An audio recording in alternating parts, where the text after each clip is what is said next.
There we go. Stream is now live. Good evening, ladies and gentlemen. This is it. A clash of the Titans. Who is going to come out on top tonight? Philip Nilsson or the mechanical sack himself, Anthony Bauer? 11 points separates them as we head into the championship decider. This is the Season 2 finale of the X1 division, part of the Extreme Racing League. And of course, we always start with the X1 boys for your Extreme Racing League coverage on a Sunday night. And joining me for one last time this season, it is of course Mr. Matt Anderson. Matt, how excited are we for the season finale?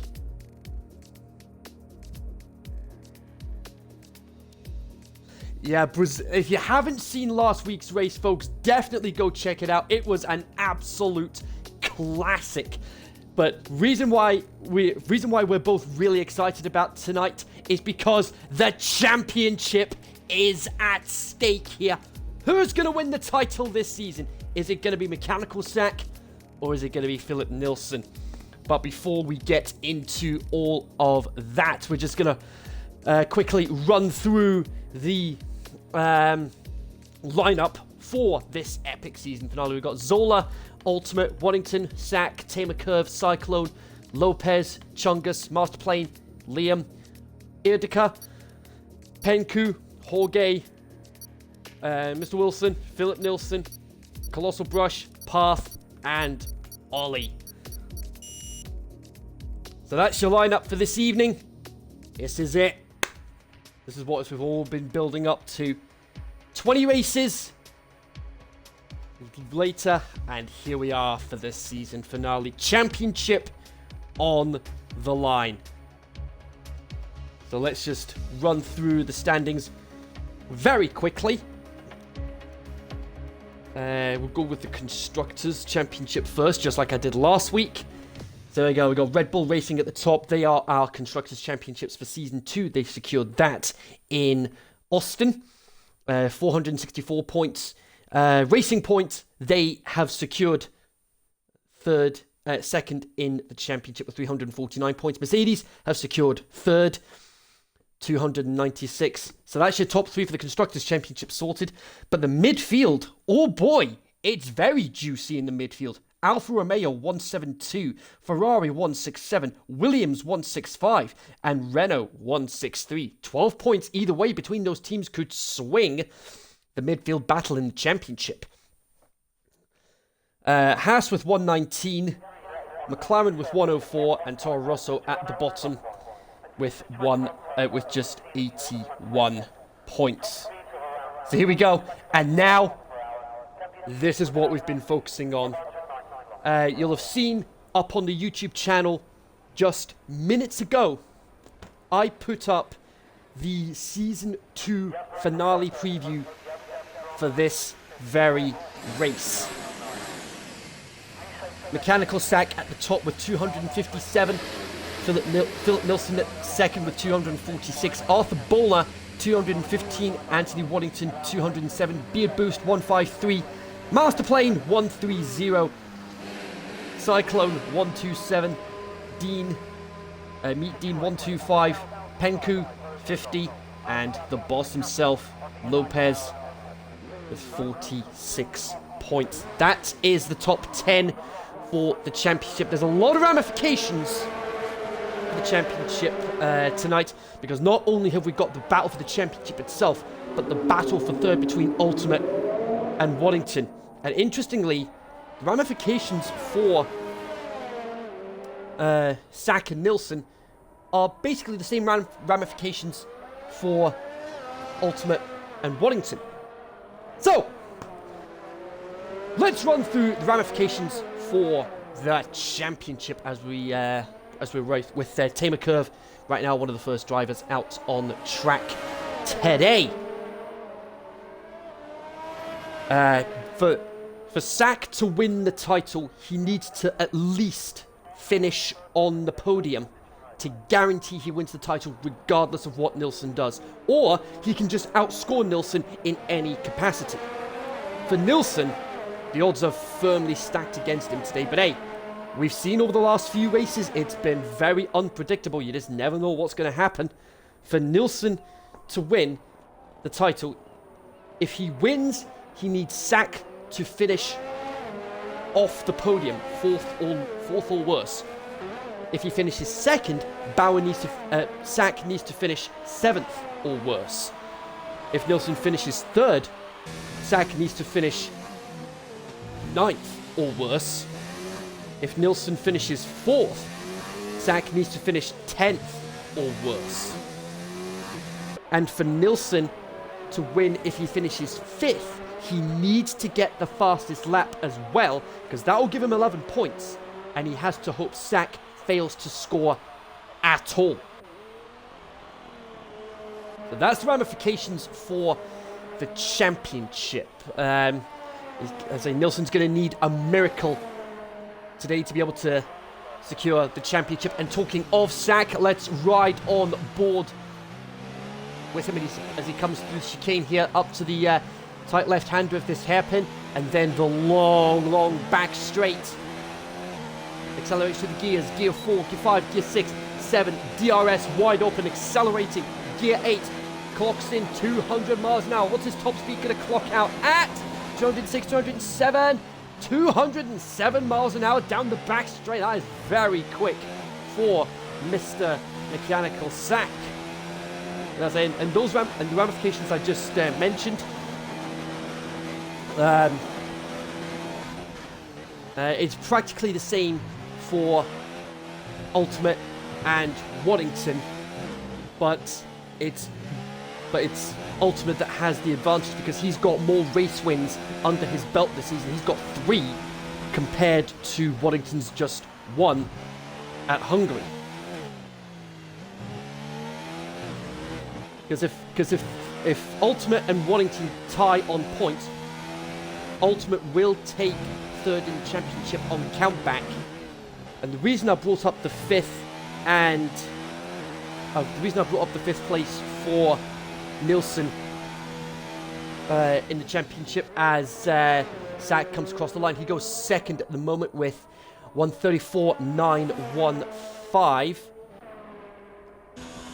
He is Liam in the Ferrari. The reason I brought up Nilsson finishing 5th with the fastest lap is because with the wins that he's racked up this season,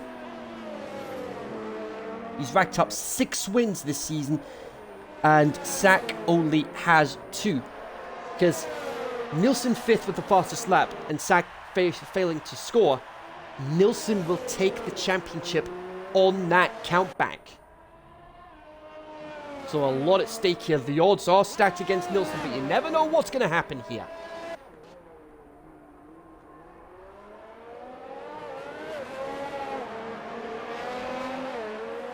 Yeah, it's one of those another one of those tracks where you can brief laps in concentration. You can end up in the barrier, so it's normally get quite high attrition with this track.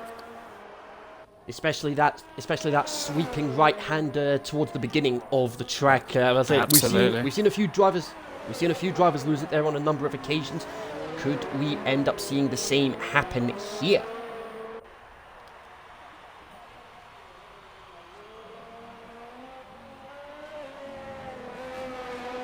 So there's been a lot happening behind the scenes as far as rule changes are concerned. Those rule changes are going to be announced at the end of season awards, which is going to take place during the off season in time for F1 2020 coming out at the beginning of July. Talking of the beginning of July, oh my word, we've only got a couple of weeks to wait until the F1 season actually gets underway. Zola comes across the line, the 36.5 puts him 9th. I believe the special edition comes with the... good lap from Ollie there. I believe the special edition comes with a couple of days of early access, if I'm not mistaken. So I believe the early access allows you to play on the day of the first race, doesn't it? The 7th. Oh yeah, that's a valid point. Let's have a look, because it's July 10th F1 2020 comes out. So it would actually be the 7th, which would be just a couple of days after. It would just be a couple of days after the first race of the season. They actually did the same thing with the Legends edition of F1 2019, which I got. The Legends edition, Senna and Prost. Oh my, what a rivalry that was. I mean, that was the interesting thing with this game, F1 2019. That was centered around the rivalries. But with F1 2020, that's celebrating 70 years of Formula One history, and the special edition this year, why not go for arguably one of the greatest of all time, Mr. Michael Schumacher?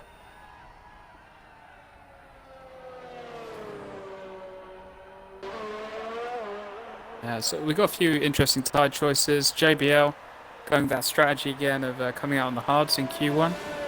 Philip Nilsson looks like he might be trying on the mediums. Yeah, so for JBL, it's not the first time we've seen him do that this season. He actually did that last season, last week actually, in Brazil.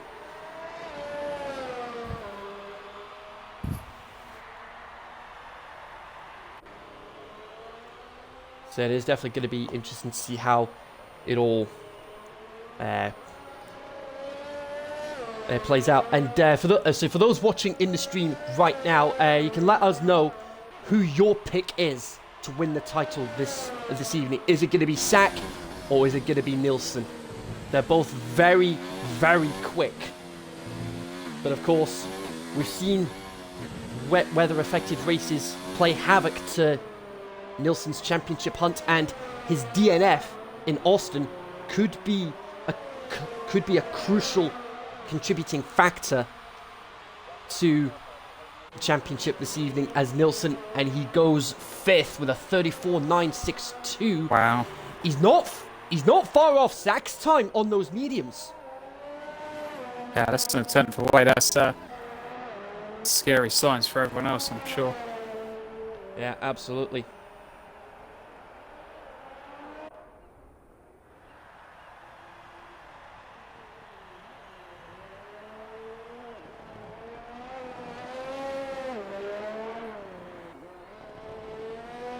We've got Waddington on a hot lap just coming through the second section now. Yeah, I'm just riding with him just now. We've got Craved 101 saying Philip to win the title. And like I said moments ago, that we have seen that Sack and Nilsson are both very, very quick drivers. So it is going to be a fantastic battle between those two, as Waddington comes across the line, 35.5. I think that's going to get him through. Should be safe for that. Yeah, absolutely. I mean, you're probably looking at 34s, low to mid 35s.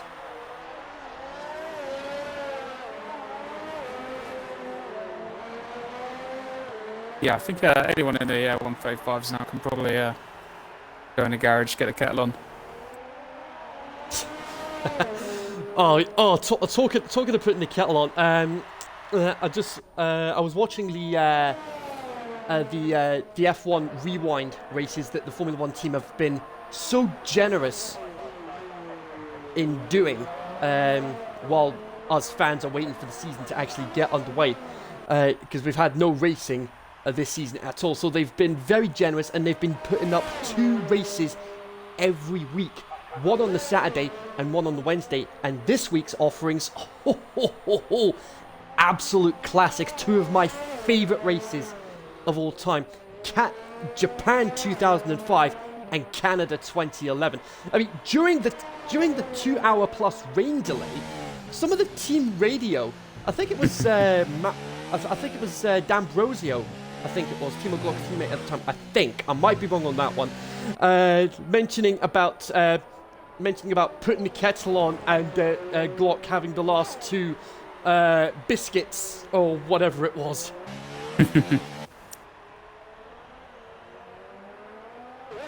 Yeah, but like I say, those are 2 of my favourite races of all time. And what I might actually do during the off season for the actual Formula One, once they have their season out of the way. 70 years of history to look back on. I'm going to be putting together... This is very ambitious, folks. I'll be putting together my picks for my top 100 greatest F1 moments of all time. No pressure, then. But of course, to make it a little easier for myself, I've split it into like 10 different categories. Top 10 race starts, top 10 crashes. That's going to be a very subjective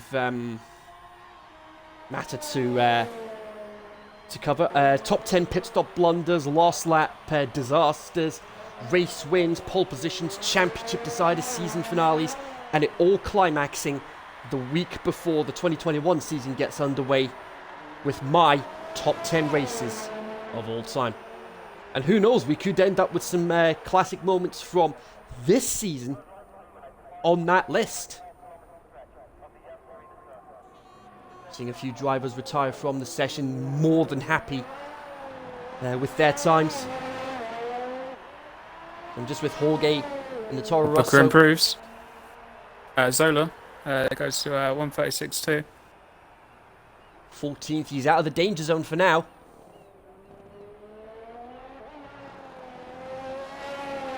And stay tuned after the race, folks, because not only are we going to be interviewing the top 3 for the race, but we're also going to have the top 3 for the championship as well. And who knows, we could end up, at the very most, we could end up with 6 drivers to interview after the race. I mean, for all we know, we could end up with the top 3 in the championship being the top 3 that are on the podium. Anything can happen. Jorge 36.1. We just saw another improvement there. That was JBL.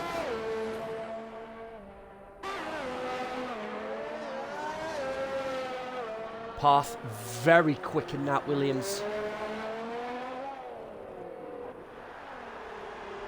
But the interesting thing, folks, is that while the X1 is finishing this weekend, X2 and X3 still have another race to do, because we ended up encountering technical issues at France early on in the season, and as a result of those technical issues, we had to postpone that race until the end of the season if time was going to allow us to do so.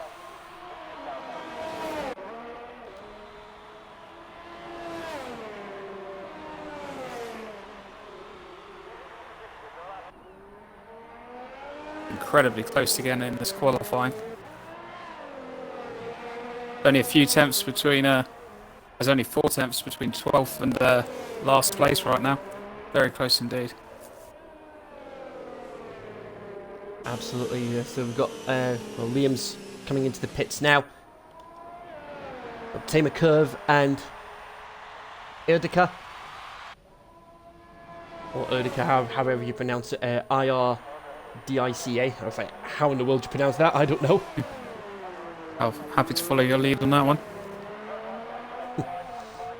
Yeah.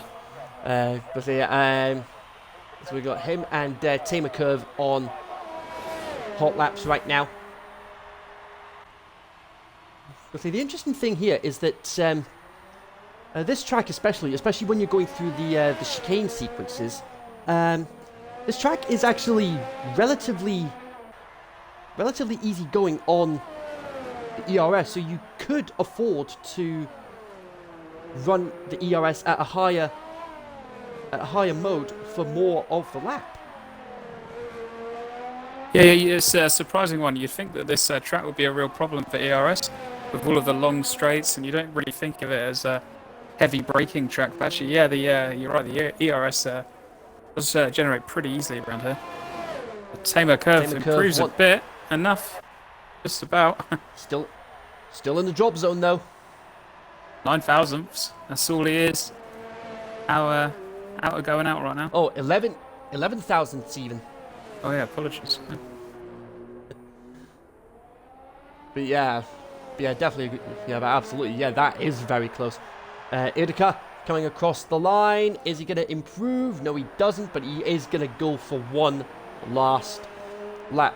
Zola is on an outlap as well. Colossal Brush is on an outlap as well.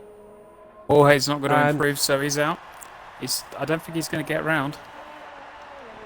No, he's just come out of the pits. He's just come out of the pits. He's not going to make it. But we have seen in the past that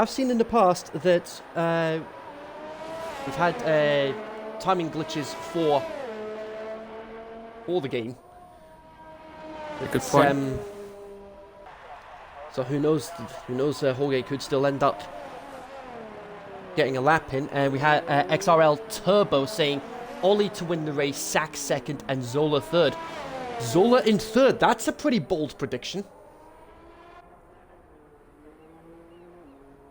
That is a very bold prediction.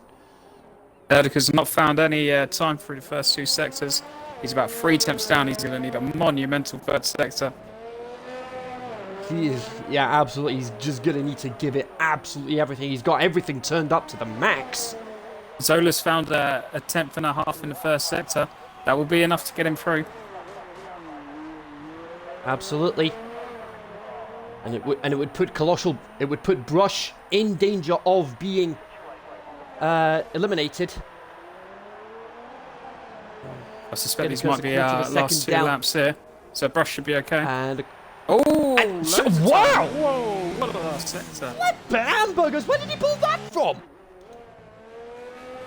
And Zola's invalidated his lap. I was really unlucky there for Zola. Yeah, he had found quite a lot of time in those first few sectors. And almost loses the back end. But Erdika, where did he pull that from? He made up like half a second in that final sector. How in the world did he do that? Tiny margins in qualifying as usual. Next one. Yeah. There's Tamer Curve, Jorge, and Zola. They are out of qualifying.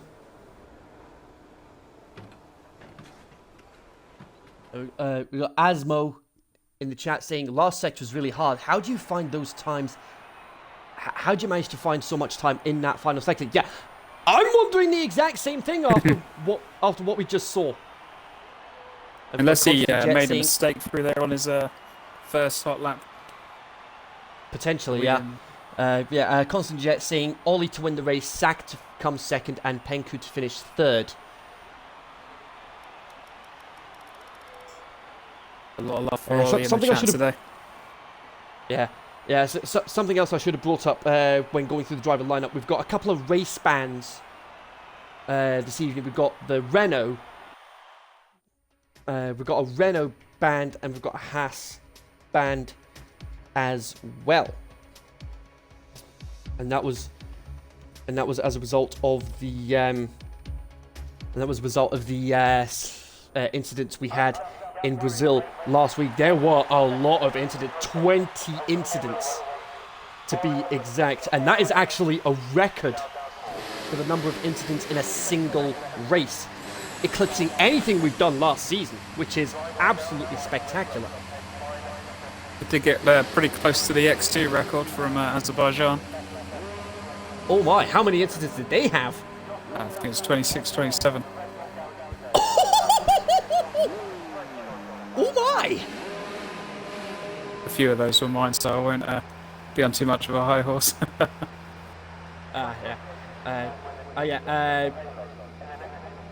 Right, so we've got... Right, so this is how it's shaped up. It is... So Venom had a race ban for retiring on the track, which I'm pretty sure we did mention. And I'm pretty sure nothing regarding who's got penalty points and whatnot. But yeah, the Renault is the Renault's beard boost. I would assume that his race ban is because of the number of penalty points he accumulated over the course of the season. Anthony Waddington, a tier 1 sub for the channel. Thank you very much to last year's X1 champion. He'll be hoping to finish on the podium for the top 3 this season to help soften the blow of not being able to successfully defend his championship this season. Much appreciated, Waddington. Thank you so much for your support. He's one of our OGs. Ladies and gentlemen, he's one of the guys that has been here from the start, and people like myself, I've been here from the start, commentating since day one, I'm just going to say this right now. I am going to be your official XRL commentator for X1 next season as well. So I'm still up there with the big boys, calling the very best action the XRL has to offer. Sack, interestingly, deciding to warm up his tires a little bit. And, oh, Craved 101. We've got another tier 1 sub. Fantastic. The subs are coming in thick and fast for the season finale.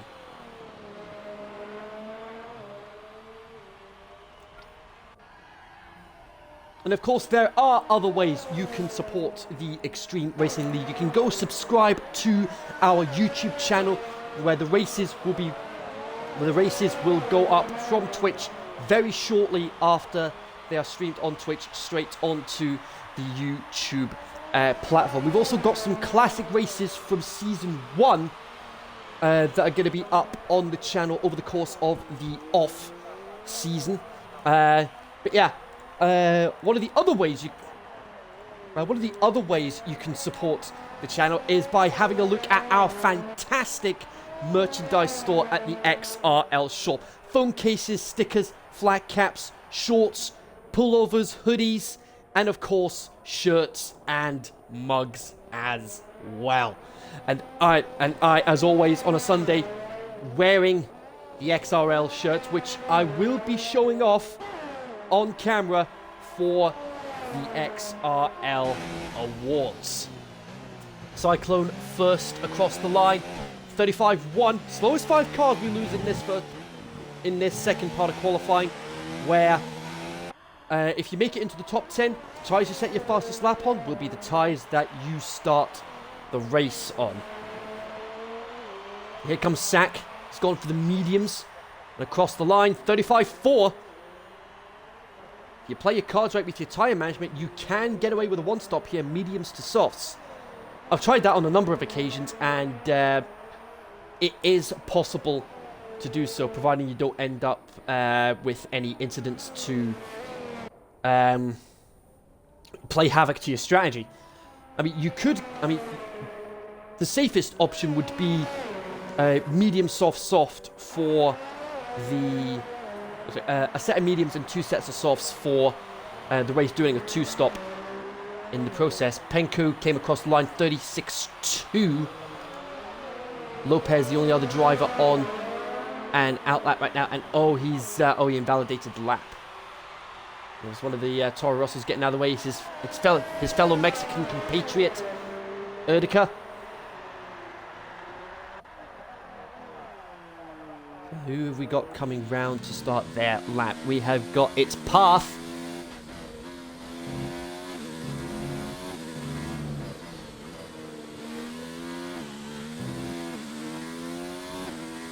Ooh, big snap of oversteer there. Yeah. It's not the first time we've seen some oversteer from the drivers. And we've got Waddington coming out of the pits now, and he's invalidated the lap.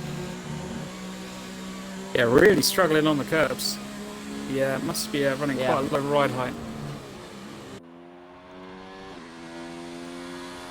Do we have anybody else starting a hot lap now? Yeah, we've got Masterplane.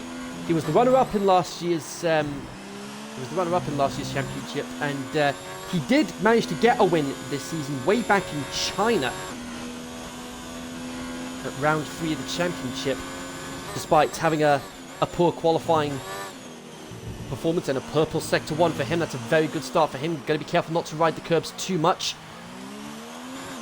Slightly wider than most drivers round that hairpin, but now he can really give it the beans down this long back straight, one of the longest straights on the calendar, as he comes to the next chicane complex down the next straight, which will be the second DRS zone of the track.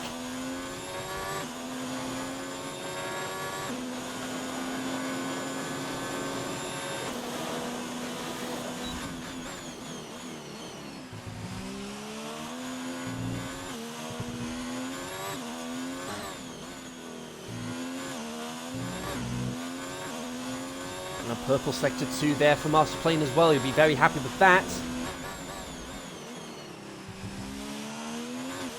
And now this tricky complex here. A lot of 90-degree turns. Akin to that of Azerbaijan. Only 2 corners to go. Comes around the final corner now. He's managed to manage his ERS pretty well, and across the line, 35.8 puts him 4th. What a lap from Master Plane.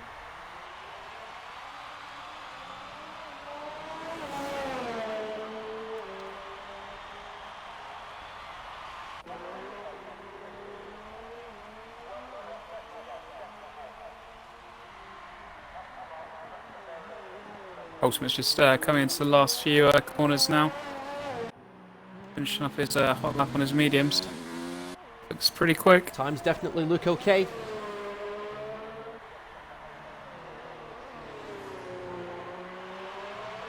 Oh, a little slow for that last corner. Oh, still good But enough. he still goes Whoa. fastest. 34.7, 4/10 quicker. And Nilsson, how's about that? 34.2. Straight onto the soft, so interesting choice from Nilsson. I think he'll definitely be going for the 2-stop today. I think a lot of them will be going for the 2-stop medium soft soft, or soft medium soft, or soft soft medium. I mean, you've got a whole myriad of combinations you can go for. Yeah, the problem with the 1-stop, whilst it is technically feasible, you lose a lot of time. The soft tyres particularly lose time very quickly, and this track can be very lethal on worn tyres, so I expect a lot of drivers will be doing 2 stops. Absolutely, especially if you end up losing it through the sweeping right-hander of turn 3. I've actually lost it there a couple of times. At one point, I actually went over the curb and I just lost the car completely, buried it in the wall, and I was out of the race. I've done it a few times myself, easily done. Liam, interestingly, going onto the hard tyres. He's got about 5 minutes to go. Really interesting choice. The hard tyres are normally one to avoid around here. Yeah. It is a bizarre choice.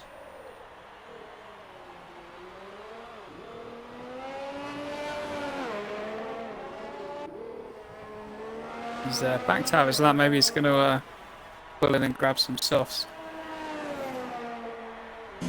Probably a wise move at this point. Wouldn't surprise us if he does.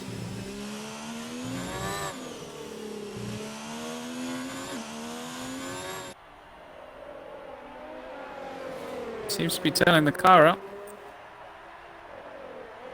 Oh, he is actually going for a hot lap. This is going to be an interesting move if he somehow manages to pull it off.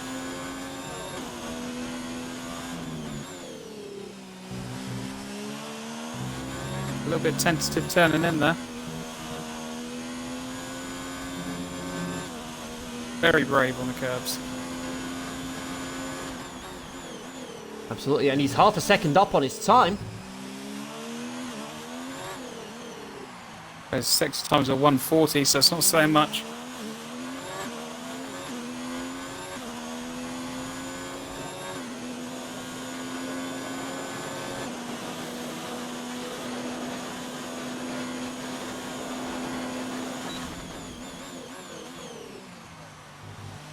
Needs to find about 4 seconds, just over 4 seconds to go through. That is a very big ask if he's gonna have any chance of getting through. 2.3. Hello. He somehow pulls this off. Because I'm actually riding on board with him right now. If he somehow pulls this off, absolute beggar's belief if he pulls it off. I'm not sure I'd want to start on the hards though.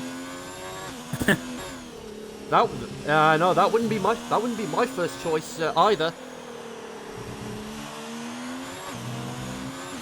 He's not gonna make it. Oh my word! But that is a blisteringly quick time on the hards. 37.0. He's not left himself enough time to get back round and set a soft lap. It's a very, very strange choice, and it's really not paid off. Absolutely. Turbo telling me that 2 drivers will race bans for the final race. I have made the viewers aware of that. I did make the viewers aware of that earlier on. I should have done it at the top of the broadcast, but hey ho, I've done it now. I've made the viewers aware, so all that matters at the end of the day. Interestingly, a few of the medium runners near the top of the timing, Ultimate and Samp have come back out again and looking to set times on soft tyres. Yeah, Marsplan and Erdika are the 2 drivers in question. Chungus is going for a set of softs.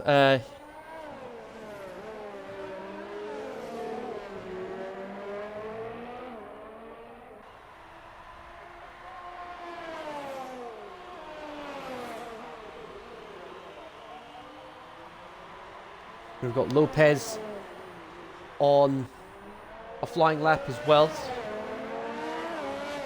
Yeah, Liam's not giving himself enough time. He's not going to make it. So that's Liam out. Erdika in the drop zone now. Erdika's in the drop zone.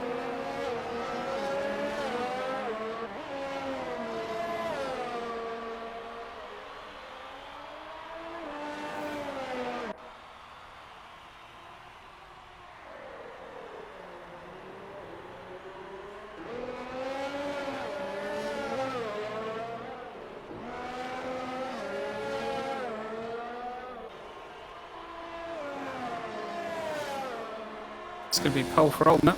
And there we go. Oh, into the 133s we go. Damn. First lap on the 133s today. Yeah, very interesting that they changed their mind and going to go onto the softs. I definitely feel like they would have made it through on the mediums anyway.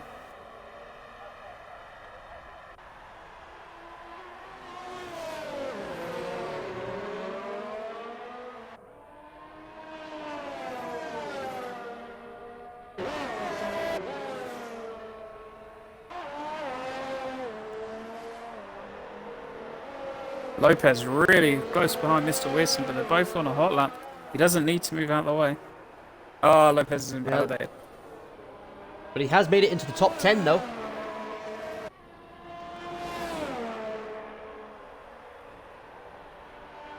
And Penku, he's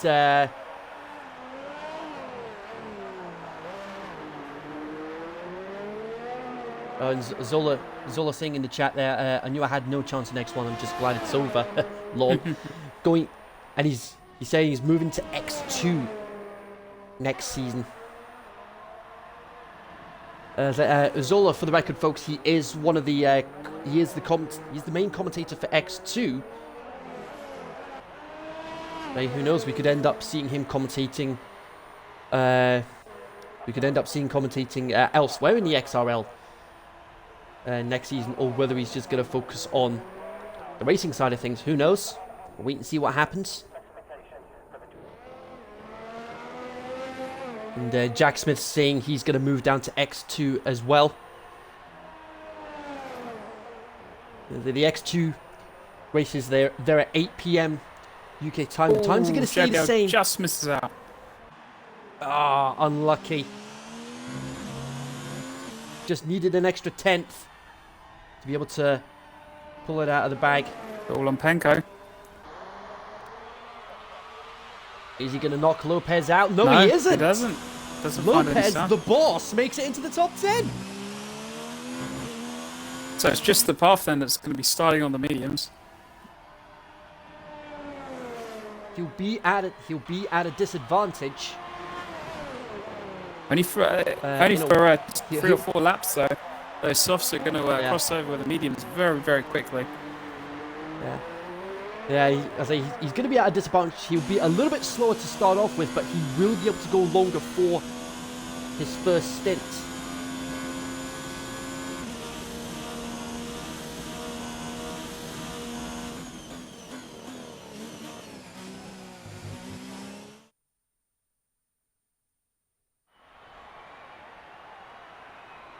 Let's just recap it just now. Ultimate, Nilsson, Ollie, Sack, Cyclone, Path, Chungus, Masterplane, Waddington, and Lopez. That's your top 10. Path, the only one starting on the mediums, as Matt has just brought up. Wyron, JBL, Penku, Erdika, Colossal Brush, and Liam. That is who's been eliminated in this part of qualifying.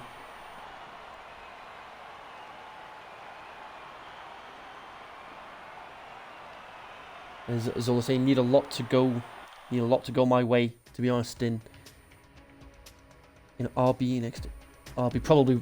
I would imagine he's talking about him being in the Red Bull, the X2 race tonight. Yes, he is. He's just confirmed it. Yep, Red Bull. So here we go. Who is gonna take the final pole position of the season? Oh, he's reserving in the Red Bull tonight before he goes full-time next season. So let's just get the league records up quick.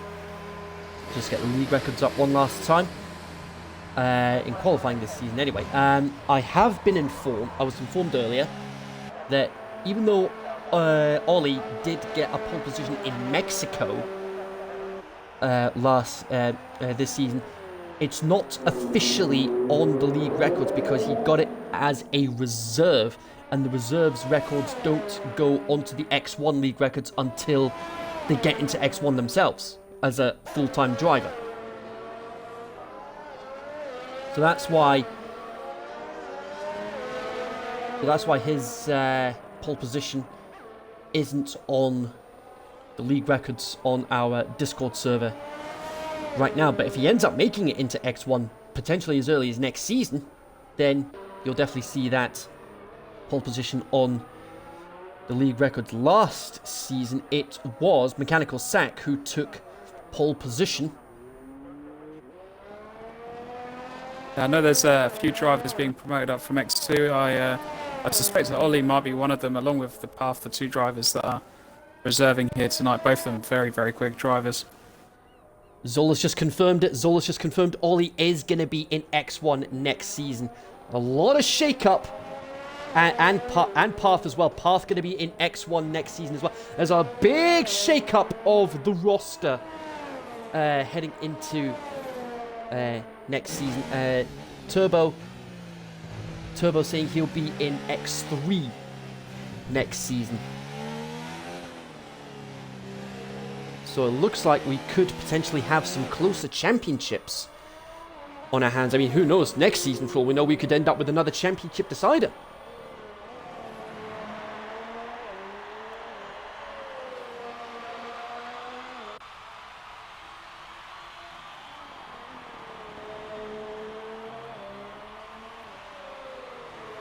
Ooh, hello.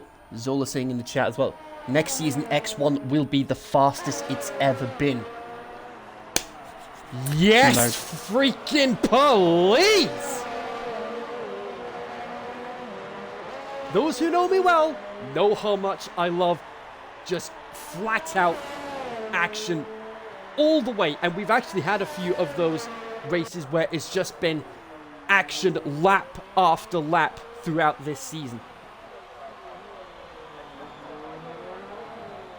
And of course the odd occasion where I'm just like trying to keep up to date, trying to keep track of everything. Let's say this is happening, this, that, and the next thing, and I'm just sitting there like, right, how?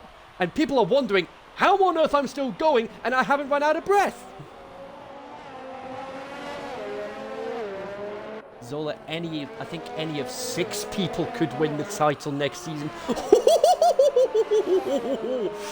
Oh, you are just whetting my appetite, Zola. Thank you very much. Or our appetite in this case. Craved 101 saying Tamer might move to X2.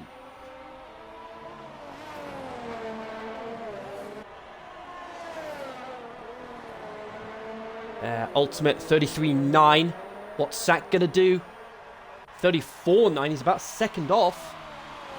Let's see who is on. Let's see who's close to finishing it. Right. Ollie. He has invalidated his lap. So, Zola saying he said he wants to stay in X1. So as far as we have been told, he is staying in X1. Well, I think the only person that can call the shots on who's going where next season is the boss himself, Mr. Lopez. We'll see what happens during the off-season. I'll do my best to keep you guys up to date with what is going on. Oh, Philip Nielsen invalidates his lap, second to last corner. Oh, brutal. Is that going to invalidate the next lap, though? No, it isn't. He's going to have another crack at it. He's not got enough ERS, I don't think. Zola head of XRL F1 as well. So that was about that. Lopez is... oh my word. I was like, this chat is lighting up with everything that's happening as far as roster changes are concerned. JP as well as Jet in X3 next season as well. Zola saying him and Lopez will be calling the shots on who is going to be where next season. Waddington 35-3, that puts him 4th. Here comes Ollie, see what we can do. Oh, good luck. And he goes 2nd, 34-5. Nielsen, the only driver to not have a lap time under his belt at the moment. As far as I can tell, as far as the weather forecast is concerned, as far as I can tell from the weather, it's more than likely going to be a dry race. It's a desert track, I'm pretty sure, so it should be a quite low chance of rain.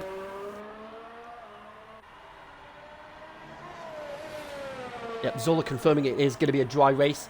And he's also said all the lineups have been done, just waiting to get them finalised.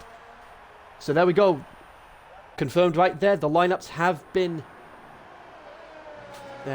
completed. They just need to be finalised. And we'll get the... I'll have the privilege of announcing those lineups at the XRL Awards whenever they are going to take place. Purple sector 1 for Nielsen. He's actually gone for a second lap. Interesting. 5 minutes to go. Are we going to see Sack on pole, or is it going to be somebody else? So the amazing thing with somebody like Ollie, especially, he started off in X3, and I've raced against him. He is monstrously quick, and he ended up dominating the early part of the season, so much so that he got promoted to X2 not too long afterwards. And then here he is racing in X1. He got a pole position in Mexico, and he's going to be part of the X1 roster next season.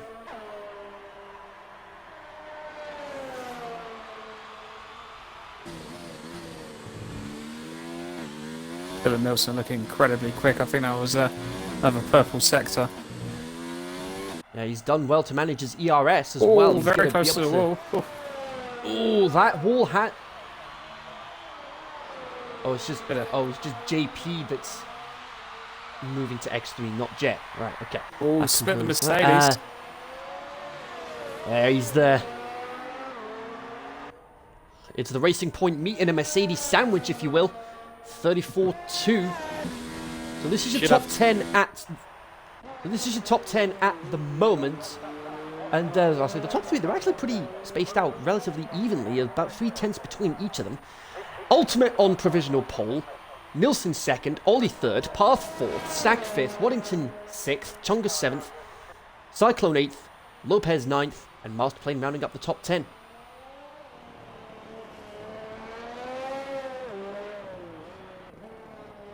We got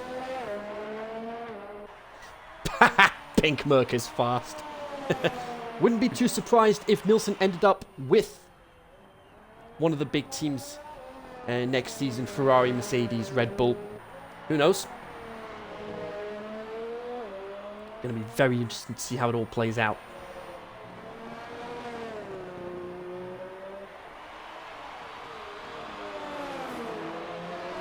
So we got Ultimate, Sack, Cyclone, Lopez, and Masterplane all on outlaps. Sack's just started his flying lap. We're going to have Nilsson, I believe, going into the pits. He'll have time to go.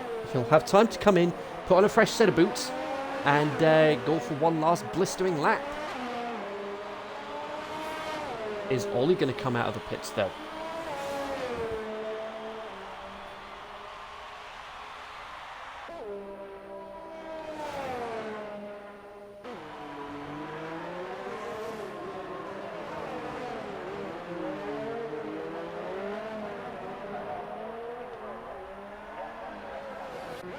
Waddington giving Sack a really decent slingshot down this straight.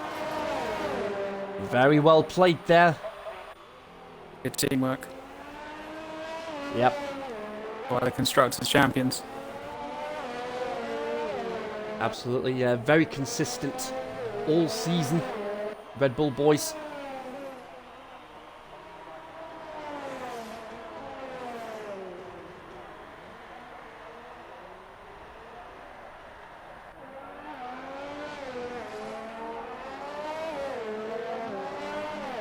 That tow may have proved to be very advantageous for Sack.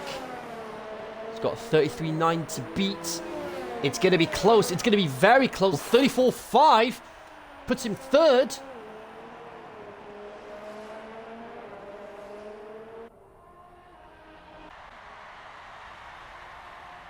Path on a flying lap. Now everyone is out on track now.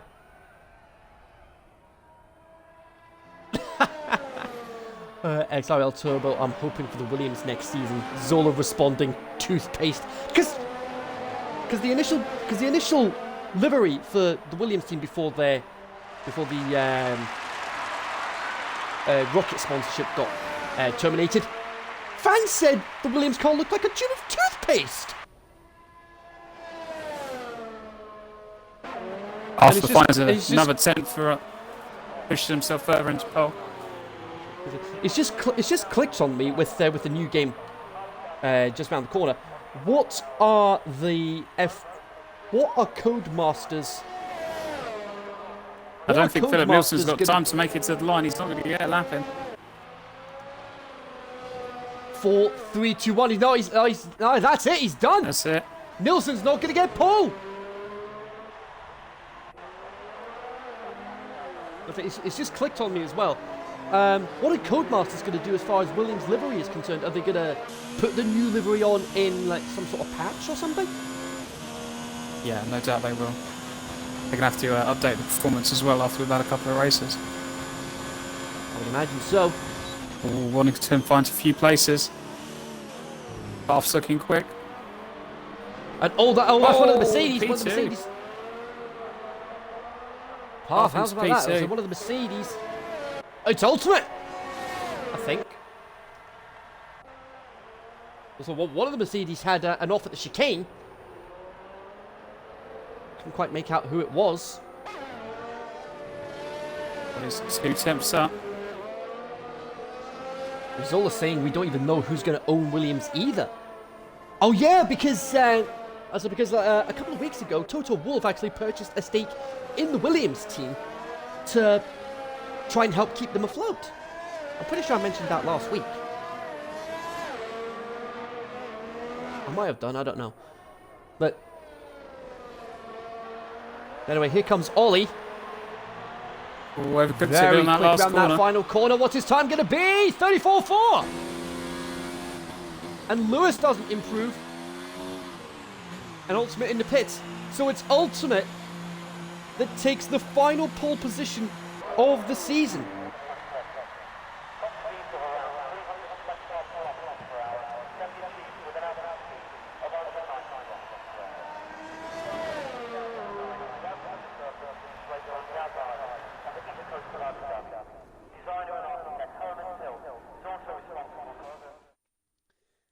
It's Ultimate's 4th pole of the season. Well, let's just recap the top 10. It's Ultimate, then Path, Nilsson, Ollie, Sack, Chungus, Waddington, Masterplane, Cyclone, and Lopez. That's your top 10. Grave101 in the chat saying Bernie Eccleston. Bernie Eccleston also put cash into Williams. That's interesting. Considering Bernie's not the one in charge of Formula 1 anymore, that's Chase Carey's job for Liberty Media. That's interesting that Bernie's done that. Well, granted, he did have his own team. He did have his own team at one point, I think. Did he?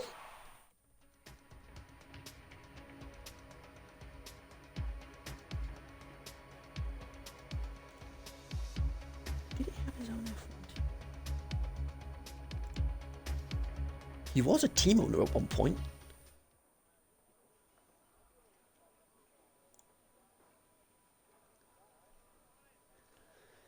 But anyway, here we go, folks. It is the season finale, round 21. We're at the Yas Marina circuit here in Abu Dhabi. The championship is on the line. Who is going to win the Clash of the Titans today? Abu Dhabi has the world's highest, at the United Arab Emirates, it has the world's highest net migration rate. Nearly 22 times more people move to the United Arab Emirates than those who leave, interestingly. And Abu Dhabi makes up 80% of the landmass of the United Arab Emirates. And it is a great circuit. It's been a cornerstone for the calendar traditionally at the end of the season, especially since 2009 when it made its debut onto the calendar. 3.4 miles to DRS zones, 21 corners to negotiate, 12 to the left and 9 to the right, and you take your lap at full throttle for 60% of the lap time. We've got a couple of action zones to look out for as well. We got the we had, of course, the race starts, the run down to turn 1. That spectacular Formula 2 crash in the feature race back in 2018. That was a spectacular incident, and I believe one of the drivers involved was Nicholas Latifi, who's with Williams this season. Turn 7 at 2018, a little bit of argy-bargy between Ocon and Verstappen. They came to blows in Brazil, and they almost came to blows in Abu Dhabi again. Turns 8 and 9, spectacular from Grosjean and Hulkenberg hanging upside down here like a cow, to take a page out of his playbook. Thankfully, he was okay. And of course, going a little further back, 6 years in fact, turn 11, Webber versus Maldonado. So here we go. You got this is what we've got tyre compound-wise. It's the softest of the Pirelli range. C5 for the soft, the C4 for the medium, and the C3 for the hards. And for one last time this season, this is your starting grid. We have got Ultimate on pole position, his 4th pole of the season. Path on the front row alongside him, the only driver in the top 10 to start on the mediums. Then we've got one of our championship contenders, Philip Nilsson.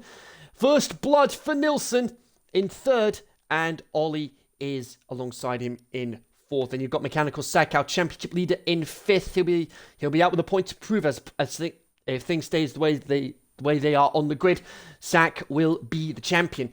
Then you've got Chungus alongside Sack on row 3 in 6th. Then you've got Waddington.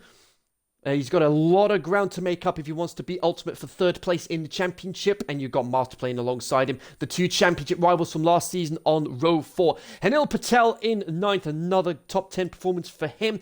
And Lopez rounding up the top 10. Then you got Mr. Y1 JBL in 11th. And you got Penku in 12th. Erdika 13th, Colossal Brush 14th. Liam, an interesting choice for him, going for the hard tires in qualifying. It didn't pay him any good at all. And he's got Tamer Curve alongside him in 16th. Jorge in 17th, and Zola rounding up the grid for this, the final race of the season.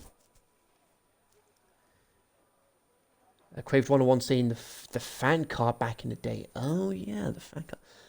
Right, the F1. Ah yes, it was the Brabham. Yeah, he was a team owner for Brabham at one point. Interesting.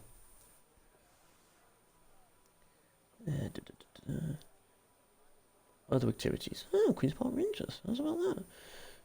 Yes.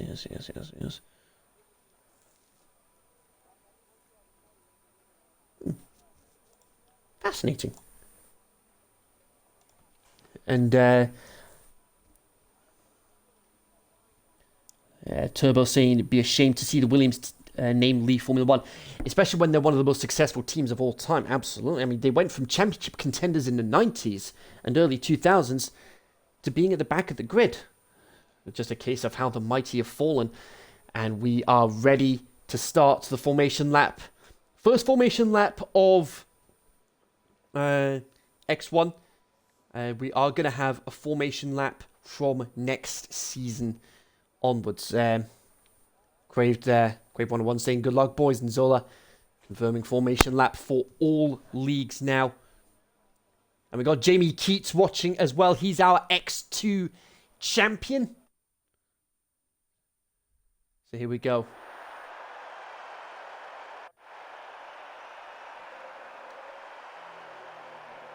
"28 laps is all that separates Sack or Nilsson from their date with destiny."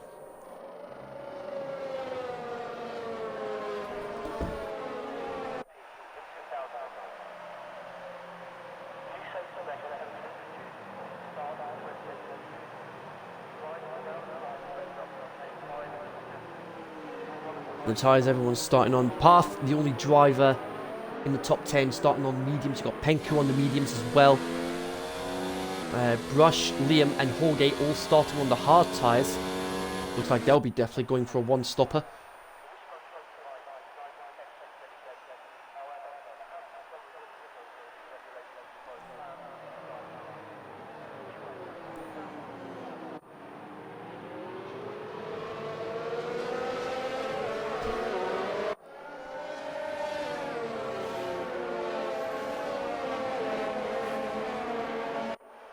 Those hard runners are going to be absolutely sitting ducks off this start. Absolutely. See what happens.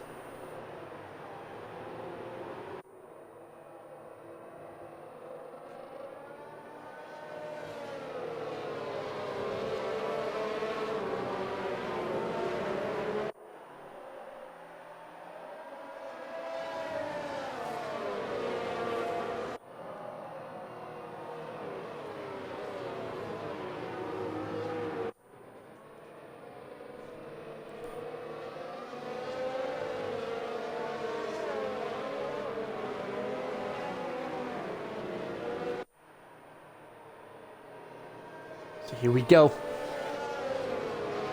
We've got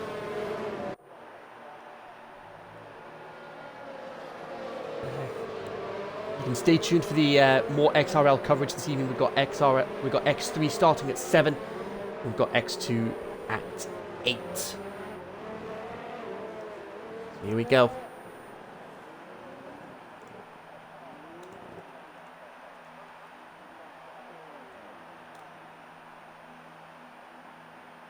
Pit stop wise, you're probably looking at about 21 seconds to make your pit stop. But here we go, folks. This is it. Season finale. Nilsson versus Sack. For the last time this season, here come the lights. When they go out, it will be race time in Abu Dhabi. Path off to a great start as well. Sack off to a blistering start. He's almost ahead of Nilsson, and they almost touch. Warwick to the head. Oh, and that's Sack plummeted down the order. Sack's plummeting down the order. What on earth happened there? And he spins! He spins! And that's Lopez in the wall! Absolute nightmare start for Sack for his championship hopes!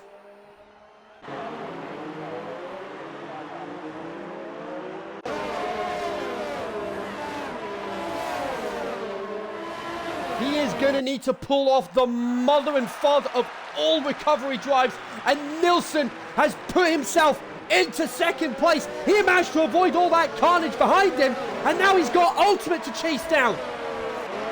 A little further back, you've got Erdika and Ollie battling over 9th and 10th. Ollie didn't have the best of starts, but Waddington up into 4th. But as it stands, Nilsson will be champion. Ultimate will be 3rd in the championship.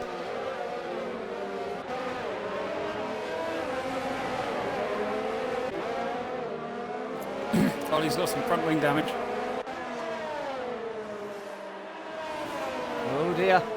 Sort of thing you really could have done without. Sack manages to get ahead of Lopez, crucially avoided front wing damage. Have we got Shannon saying, come on Sack, you got this. Nilsson. So here we go. This is the running order. Oh, dearie me. Somehow managed to avoid it. Running order at the end of lap 1. Ultimate leads. Nilsson 2nd, Path 3rd, Waddington 4th, Cyclone 5th, JBL 6th, Lewis, Masterplane 7th, Penku 8th, Ollie 9th, Erdika rounding up the top 10. Turbo saying comeback drive of the season. That comeback drive could be the drive that secures him the championship. We need to wait and see what happens. Lopez into the pits.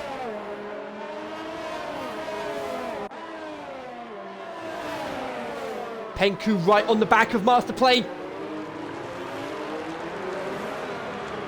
And there he goes, through with ease.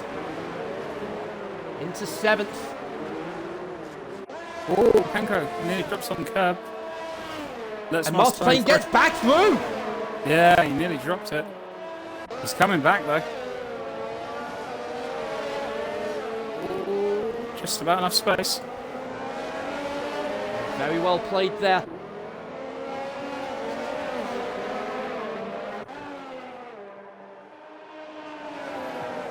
Zola with a 5-second penalty.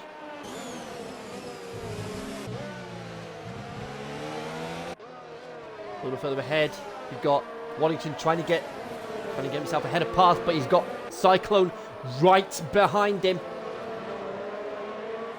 Ultimate and Philip Nilsson haven't managed to leave Path behind like they probably should be doing on those softs. They need a gap.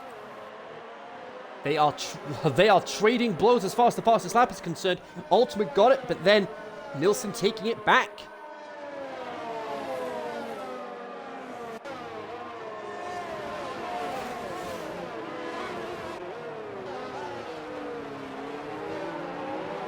I mean, at the very most, as far as the soft tyres are concerned, you're probably looking at 10 or 11 laps on those soft tyres before having to come in for a stop. Zola manages to get past Colossal Brush. Waddington trying to get himself past Path into 3rd. Not quite close enough on this occasion. And Penku still battling with Masterplane, and Penku gets through with ease.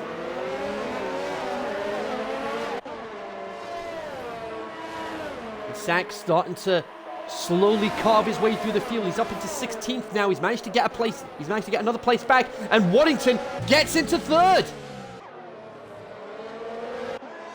But a little further ahead, meanwhile, oh sweet cheese and crumpets, Nilsson on the back of Ultimate. This for the race lead. There's action up and down the field. Ollie's caught up to the back of Penku and Masterplane. And we've got Erdika right on the back of them. 4-car scrap for 7th place. And we've got a 3-car scrap behind this battle for the lead. Waddington, Path and Cyclone all battling for 3rd place.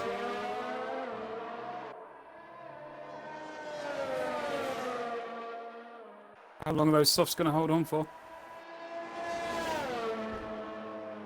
And Nelson's spun! Nelson's spun! He's gone for wing damage!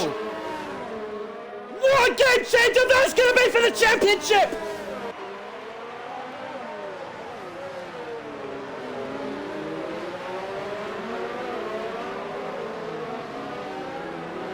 You've got to think when he's going to have to come in the pits, and when Stack sees him in the pits, he's going to lift his spirits. That's a lot of front wing damage. That is going to be a huge momentum boost for Sack.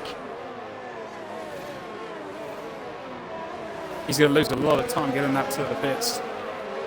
Yeah, you're going to be adding at least another 5 seconds onto your pit stop time. And that is going to put Nilsson behind Sack, who's just got past Zola into 15th place.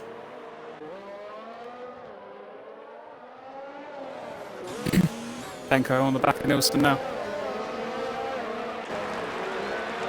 Ollie and master plane going at it all the way around the track. It's for 8th place all the way. Oh, side by side, almost touching wheels. And you got Erdika behind them. He wants a piece of the action. Oh, contact. Master plane goes into the side of Ollie. Oh, my.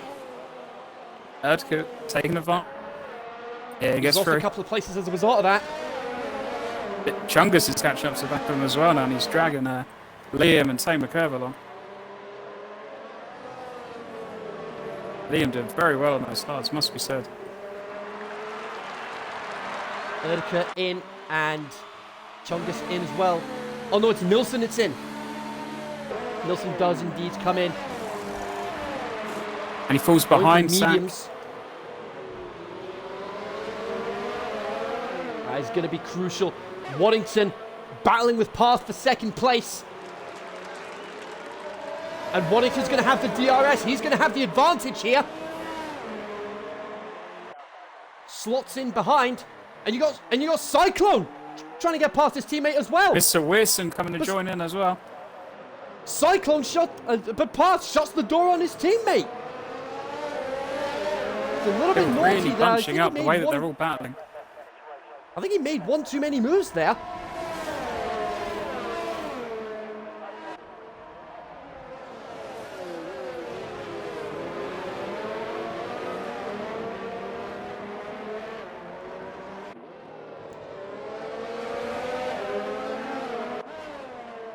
And of course, bearing in mind, folks, for the championship, Nilsson needs to finish at least 4th to keep his championships alive. And if he finishes 5th, he needs to get the fastest lap, which at the moment he does have.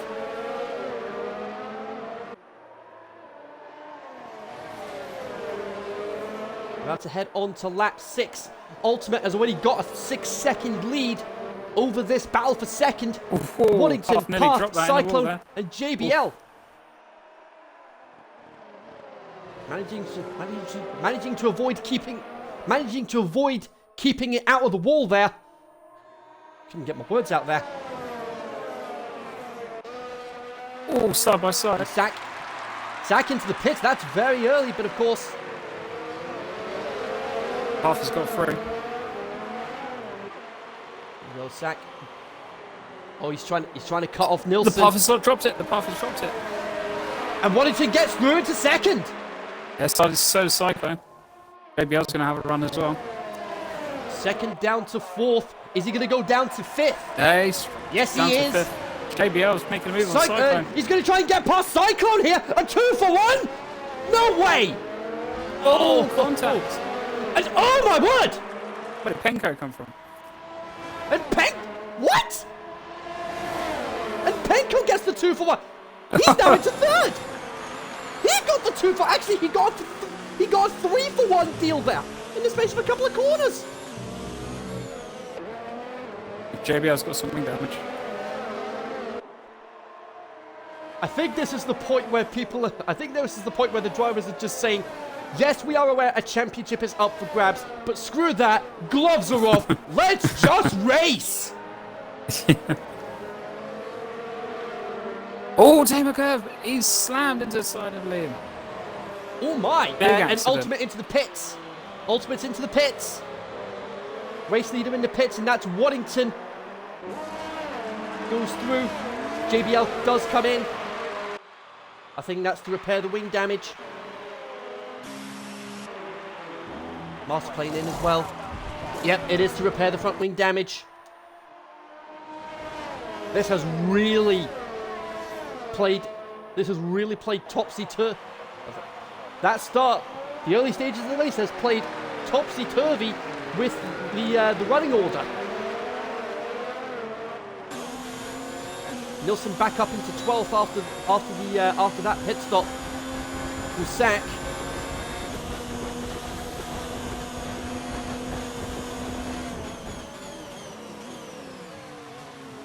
And as things stand, Sack will be the champion, and Waddington will take third in the championship as well. He's got 2 cars, both within DRS range of each other, and that is one of the Toro Rossos. It's Erdika. It's the back. I was on the exit of the back, straight out of the chicane.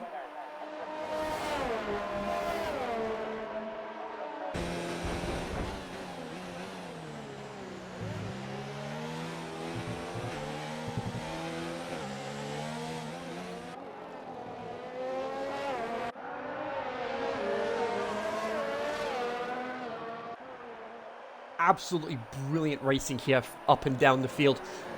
And Waddington comes in. Penku takes the lead. And Cyclone comes in as well. Is Ollie going to follow suit? He does. No, he's not. He's going to stay out. No, Ollie's in. Ollie does come in. Oh, Ultimate made his stop a lap earlier. Zola into the top 10, but it's not going to be for much longer because he's in the pits as well. The soft runners all coming into the pits, and Erdika, oh, that's a lot of front wing damage. And Sack, fastest lap of the race. Nilsson back up into 7th.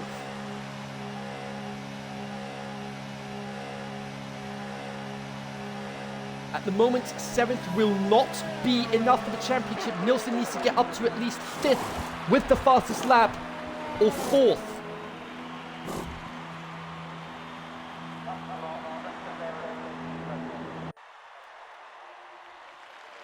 Path trying to go around the outside of Penku. And Rippy Hale, Comedian Philip. I would imagine that's Swedish for come on Philip. That's pretty safe bet. I don't speak Swedish, so I have no idea how to pronounce that. Apologies if I butchered it.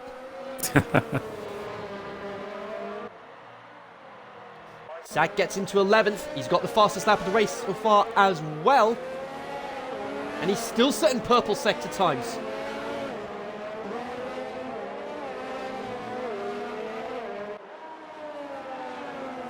Nilsson in 7th. That's 6 points.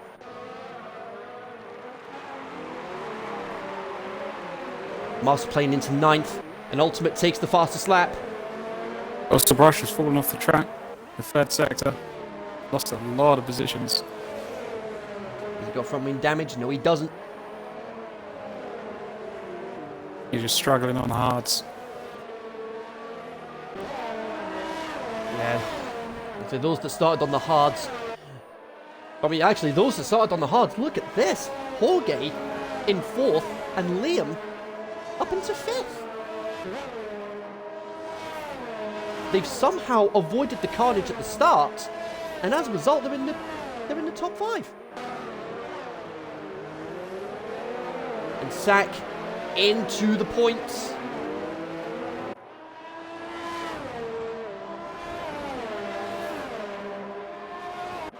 And Lopez is out of the race. Turn 3. Safety car's out. Safety car is out. It's going to make it interesting. That is going to play into the hands of those that have just made their pit stops. Those that are yet to make their pit stop, Brush, Liam, Jorge, Penku and Path. And as I say that, Erdika drive-through penalty for speeding under the safety car. I think there's one for a Master Plane as well there. The other driver's getting caught dear. out.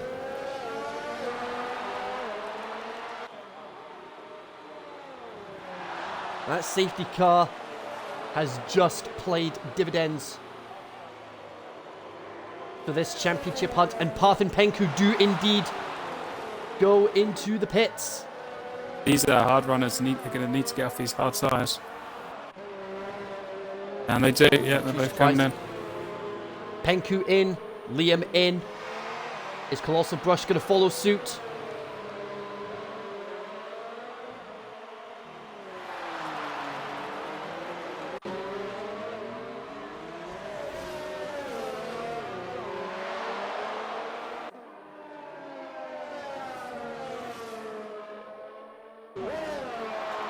Nilsson up to 5th.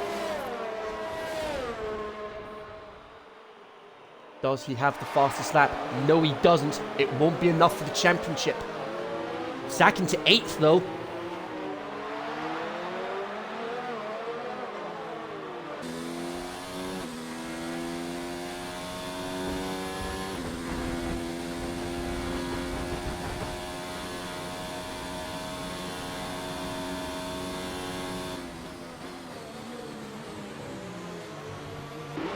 Make this work, the Parth and Penku are going to need to clear Ultimate and Waddington in front of them. If they get caught behind, this is could be a negative for them being on the softs here.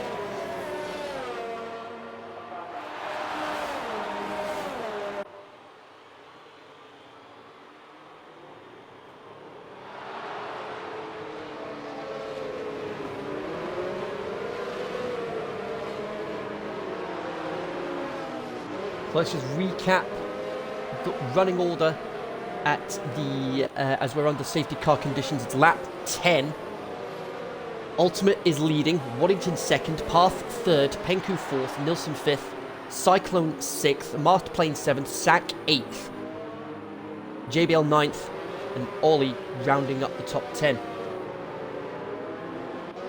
Constant Jet in the chat saying, bit of Football Manager 2016 and watching the race, happy days. I've never been the best with Football Manager. I just can't get to grips with the transfer system and how to stay within the budget while trying to get good players at the same time. Especially when I'm starting out as a team like Cambridge United, because Cambridge is my hometown.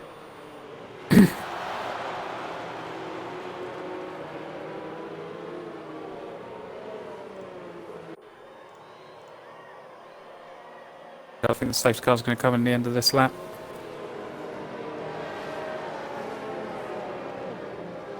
Everyone but Erdika's caught up, and I think he should be able to catch up. Yeah, he should be able to without much difficulty. And I was saying earlier in regards to Lopez's retirement, I was saying earlier that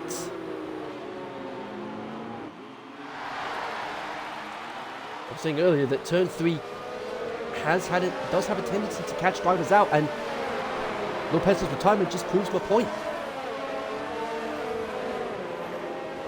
I was actually expecting us to have lost a few more drivers by now.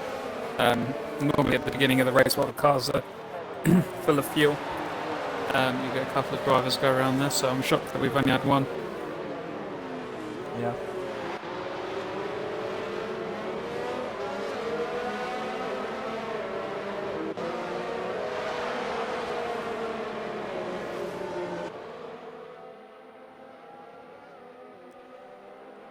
Yeah, and an article I just found regarding an article I found regarding the new F1 game. Charles Leclerc isn't really too happy with the ratings for some of the drivers in the game. This is for the ratings are for the My Team aspect of the game. Charles Leclerc not happy with some of the ratings. And one of the ratings being himself. Charles Leclerc shared his thoughts on the new rating system, and like a majority of the fans, was less than inspired. Interesting. That is interesting. So the field's now bunched up. Things are about to get spicy here. We're about to approach the second half of the race. Safety car is coming in. Waddington is now in charge of the deciding when to drop the hammer, and drop the hammer he does. It's race time once again. Here we go. Very clean restart there. Everyone getting through relatively cleanly.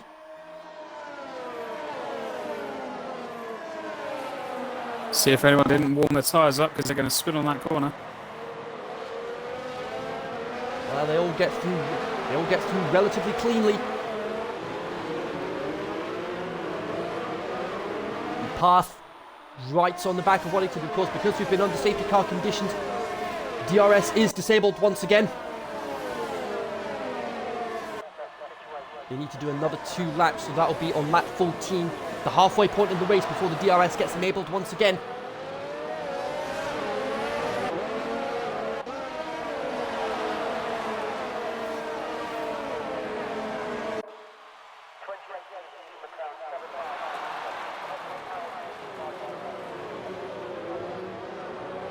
And that safety car could prove to be very advantageous for those that were struggling in the early stages of the race, and it looks like that has already happened.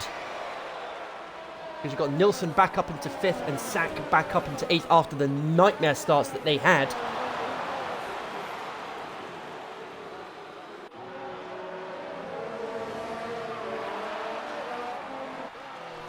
Of course, the way things stand at the moment, Sack will be champion. And Ultimate gets fastest lap again. JBL 3-second time penalty. Ultimate already starting to pull away from Waddington. Path trying to find a way past. Waddington tries him out and almost goes into the back of him. Things better of it. Waddington perfectly aware of the fact that he's got a Williams right behind him. Zolo's dropped up a couple of places, interestingly. And Erdika, he's serving his drive-through penalty. That's what he's doing. He's serving his drive-through penalty.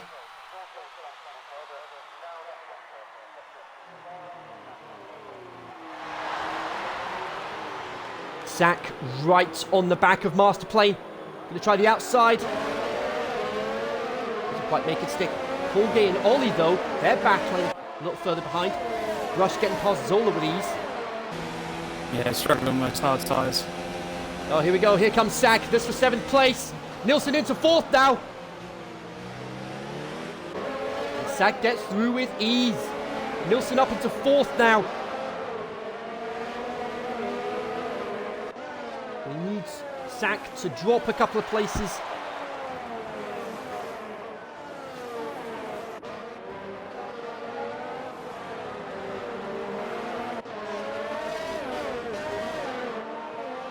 Half back inside the gearbox of Waddington again. A couple of time penalties just popping up there. There we go, DRS enabled once again. Here we go. Master Plane into the pits again.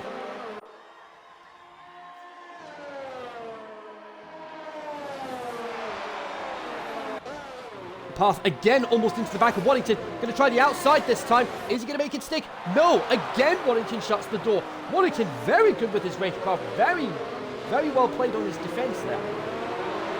We have DRS this time. Yep. See what we can do. There's no way Waddington's going to be able to defend that, especially with Path being on the soft tyres. Or is he, though? Is he going to be able to defend? Path trying to go around the outside. Heading into the chicane. He'll have the inside line, though.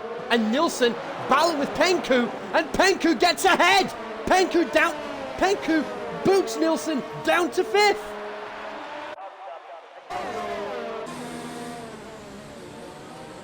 And Path still can't work out how to get past Waddington. Jorge trying to come back on Ollie. Oh, Ollie just cut straight across the front of JBL, takes his wing off. That is very poor move from Ollie there. Very unnecessary there. JBL will not be happy with that one.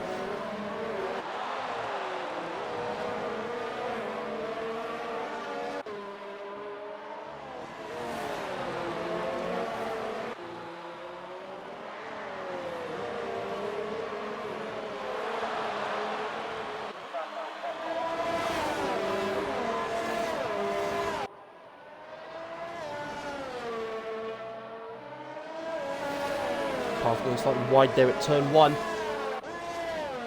Penku right behind this battle for second place now. Path tries to go on the outside again, and again, Waddington very, very defensive. Really Path's showing his experience there. He's probably thinking to himself, what do I have to do to get past this guy? He's only going to have 1 or 2 laps left on those softs, so... Oh, he's got a huge run now. Oh, he goes for it! He just licks the stamp and just sent it, and he's nailed it! But Waddington didn't really have any ERS left there. There was no way. What is it? Yeah, Waddington, no ERS. There was no way he was going to be able to do that. And oh, turn 4. And it's Erdika again. And it's turn 3 again. Way and Liam going side by side. 10-second penalty for Erdika.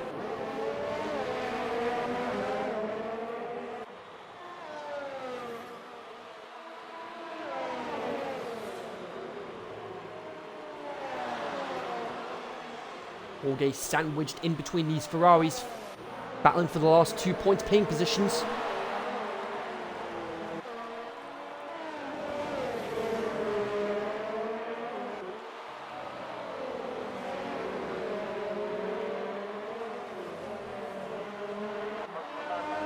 Philip Nilsson not far off this battle for second.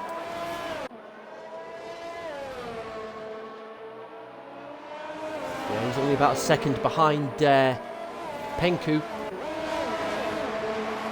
Because those who are on the sauce right now, they're going to need to make another stop.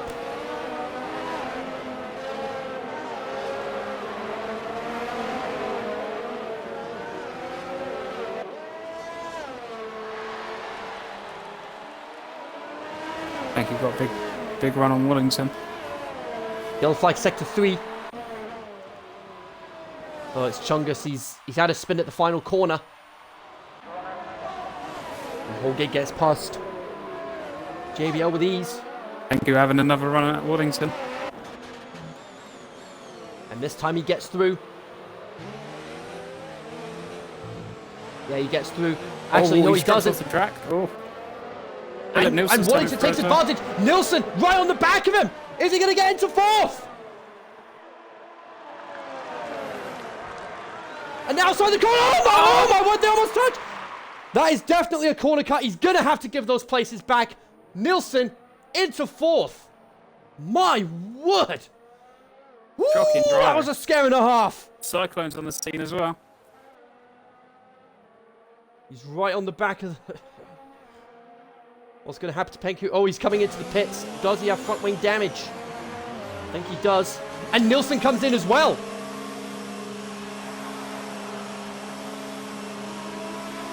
Is he going to go for mediums or softs for the end of the race? Fresh set of mediums. They'll see him through to the end of the race. I think that was a scheduled pit stop for Nilsson. Yeah. Well, like I say, those medium tyres, they should see him through to the end of the race now. Sack, sorry. Still trying to get used to using gamer tags, but folks, bear with me.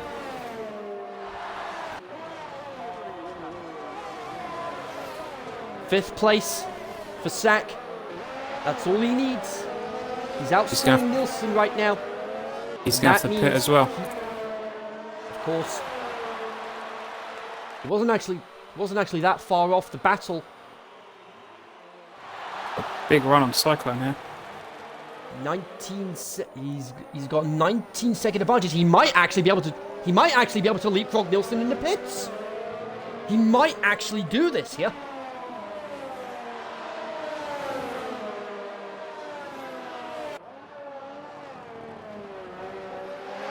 Sack might actually leapfrog Nilsson in the pits here, which could be a huge momentum boost for the championship. Nilsson's got a lot of traffic behind him, though. And the gap's about 18 seconds. Here we go. This is going to be crucial. Nilsson on the back of Zola.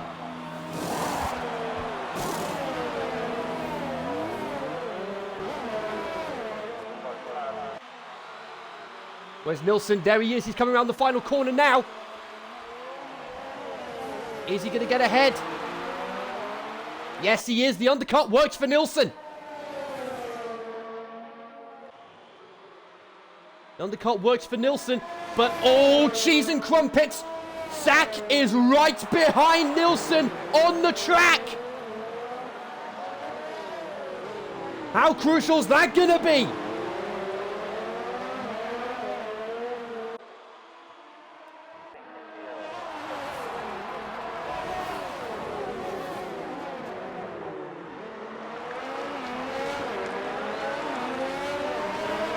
Oh, colossal brush, and he drops it there. Big battle for 7th.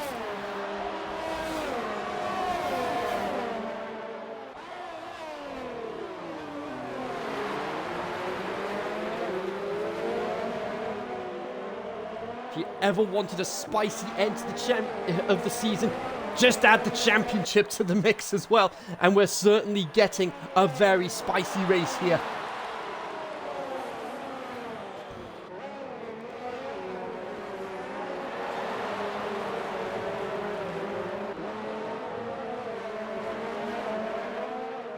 Wellington and Cyclone coming into the pits now.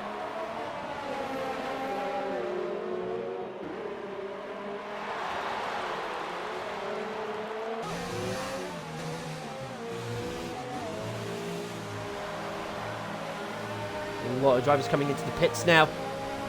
Wellington, Cyclone, Holgate, Tamercurve, they are all coming in. And Penku, fastest lap of the race.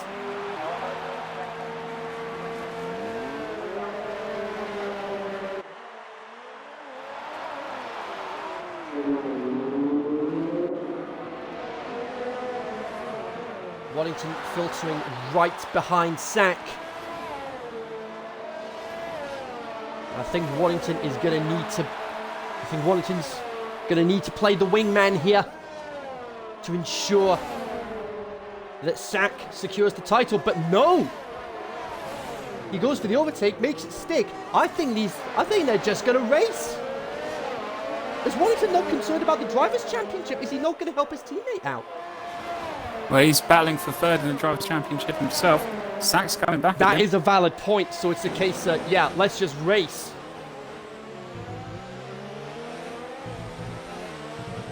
Either way, swapping about is only going to slow him down. They need to work together to get past Nilsson, and then they can worry about it afterwards. Well, actually, they might not need to worry about overtaking Nilsson, because as things stand in the championship, Sack will be the champion, because Nilsson isn't high enough in the order to be able to get the points he needs to win the championship. He needs at least 4th, and that's without the fastest lap, 5th with the fastest lap, to secure the championship and hope Sack doesn't score any points.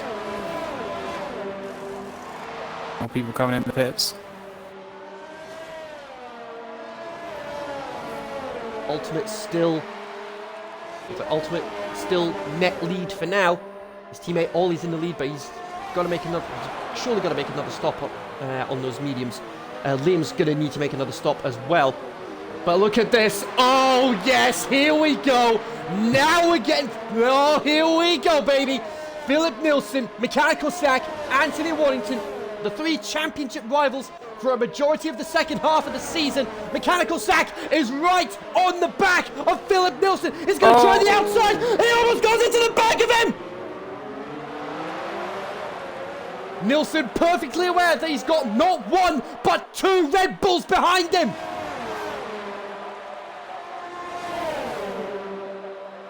And Sack goes for the overtake. And for the first time today, hopefully, they almost done. Wait, Sack has to cut the corner. He's going to have to give the place back. He has to give the place back, surely. He's going to the side of Nilsson again. Sack cut the corner. Surely he's got to give the place back.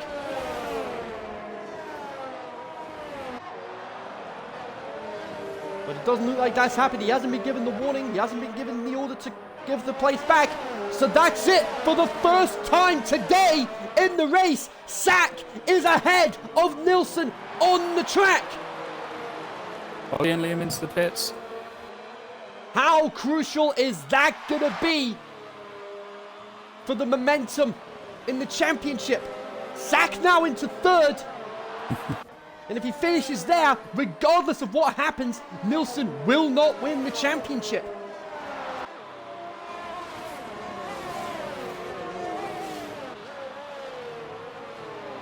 Zola up into the top 10. How's about that? A lot of the drivers going on, a lot of the drivers outside the top 10, they are going onto the soft tyres, going for the fastest lap outside the top 10. It's Penku that still has the fastest lap of the race so far. Some of these new soft runners are probably going to take it from him though. Yeah, he's trying to work out how to get past Sack.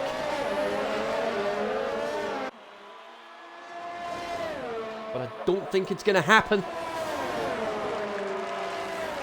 He's got a good run at him though. He's having a look. Oh, he's going for it. And he Contact. is... Sack with a 3-second penalty. Nilsson back ahead.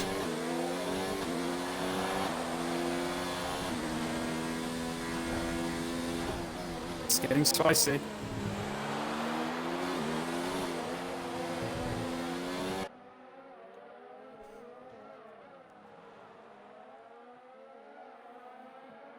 All this fighting's brought Cyclone into the mix as well.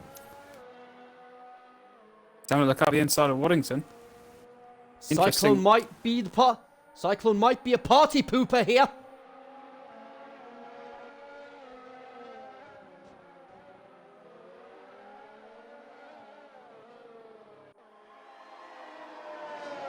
Six laps to go in this second season of the X1 Racing League.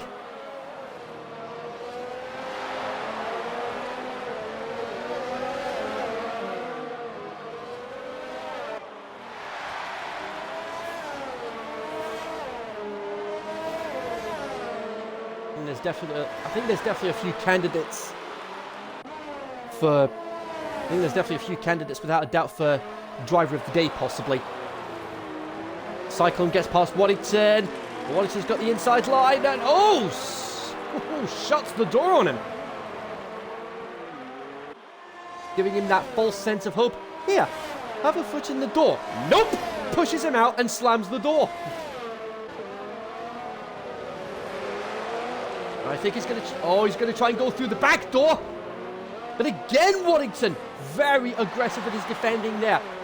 And keeps 5th place.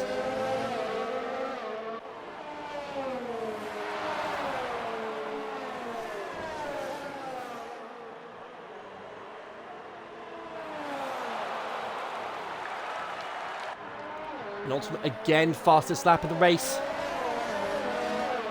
So like I'm saying, Erdika's out. Erdika's out of the race. Virtual safety car. And Waddington comes into the pits. I think he's going for the softs. He'll be going for the fastest lap.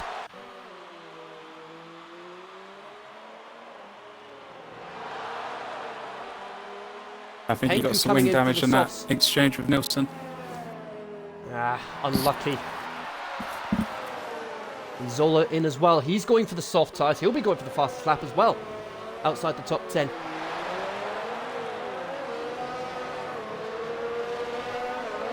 There we go. 5 laps to go.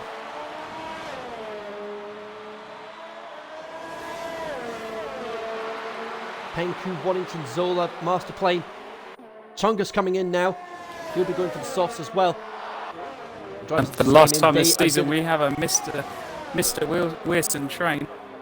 He's got 3 cars right behind him. Absolutely. JBL train, yep. JBL, Jorge, Tamer Curve, and Liam. The 7th place, and Ollie gets past Cyclone into 5th place.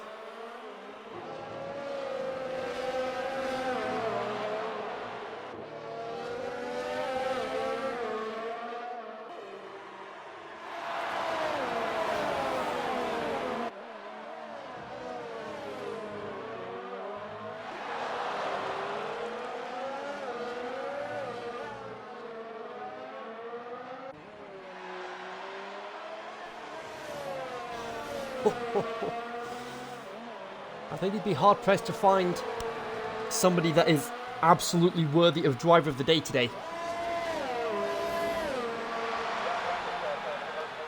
There's been a lot of action up and down the field. I think Jorge's done pretty well. I think Ultimate as well, obviously. Again, another dominant performance. Yeah. I think it would be too easy to give it to Ultimate again with how dominant his performance has been.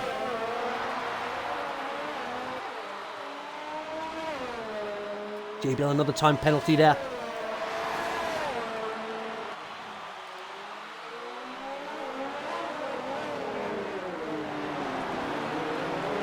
Yeah, Jorge really didn't have the best qualifying, so if he can bring home a 7.46 fib potentially, depending on penalties, then I think maybe my vote would be for Jorge.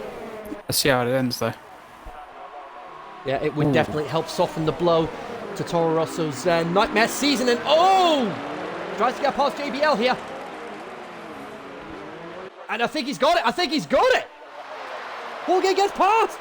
But JBL's got the DRS, so he's going to have a nice run. Oh, almost wheel to wheel. They are wheel to wheel. Oh, across the grass. JBL cut the corner. He's going to have to give the place back. Oh, my word. Almost goes into Taylor curve. And they both drop a couple of places as a result of that. Jorge into 7th.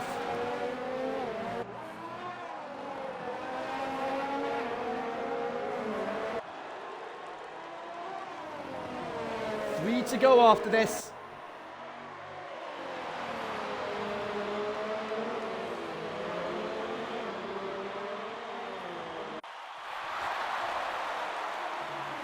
Penku, there we go, fastest lap of the race.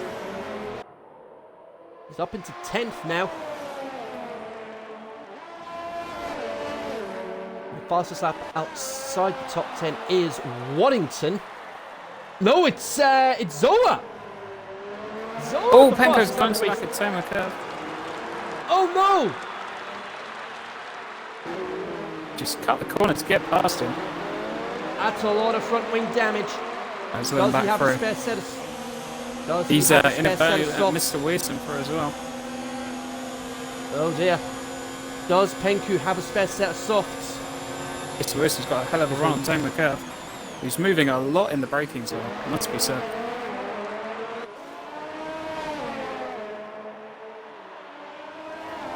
He's trying to keep Liam behind him.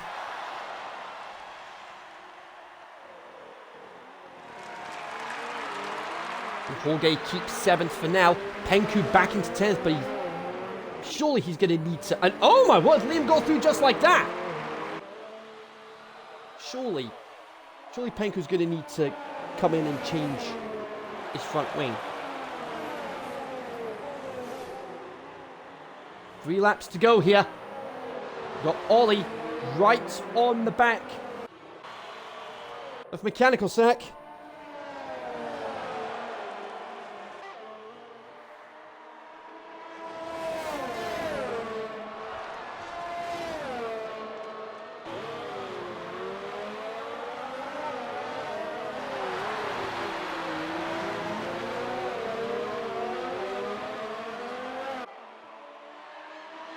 Ooh.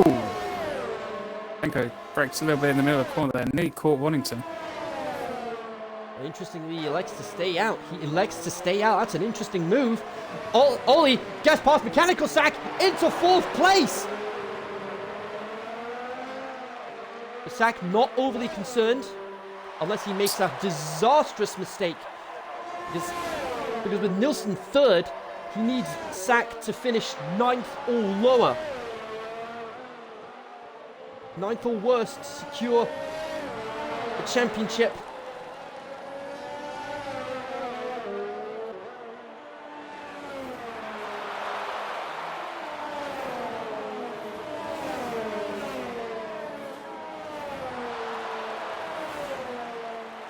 Mr. Wilson trying to put the move on Waddington.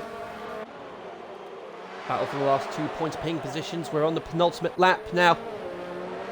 And look at that ultimate 9 seconds ahead of Path. This will be Ultimate's 4th win on the trot. Strong finish this season. Yeah, with that sort of pace, he will definitely be a contender for the championship next season, without a doubt. And go picking up a 3-second time penalty, that could be costly. The field's still pretty close together. Absolutely. I mean, we don't even know what the penalty situation is like at the moment. Just have to wait and see when every car crosses the line. JBL with another 3-second penalty. Oh, he's in the wall. And he's out! Oh, no. And that sadly brings to an end a horrific season for Toro Rosso. It's a great shame. He was having a good race. Yeah, it is definitely a real shame.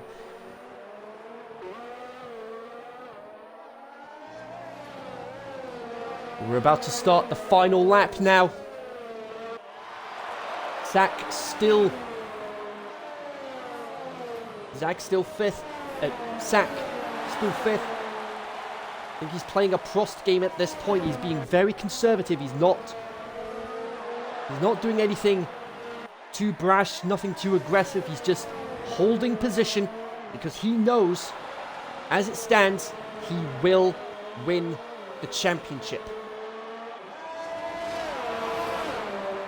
And that's without taking the penalties into account as well. Path with a 3-second penalty. That could help Nilsson.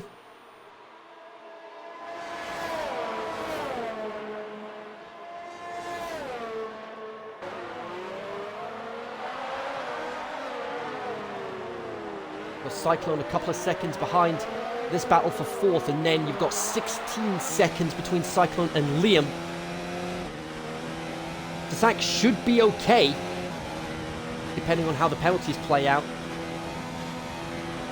He's got the DRS on Ollie. Nilsson is going to get the path on penalties as it stands. Absolutely. But of course we don't know what the penalty situation is like for Nilsson. We don't know if he's got any penalties or not. I've not seen him get any penalties today. Zach Zach turning things up here, but we're going to cut away from that battle just now because here comes Arthur Bowler, his 4th win on the trot. A dominant performance once again, his 7th win of the season. He will surely be a contender for next season's championship. He wins the Abu Dhabi Grand Prix. Here comes Path. What's the penalty going to be like? And Nilsson does take 2nd. But here he comes at Mechanical Sack. Anthony Bauer is your X1 Racing League champion of the world. He has done the double this season. Constructors title and Drivers' Championship. And Ultimate will finish 3rd in the championship. Commiserations to Waddington. He'll finish 4th in the championship.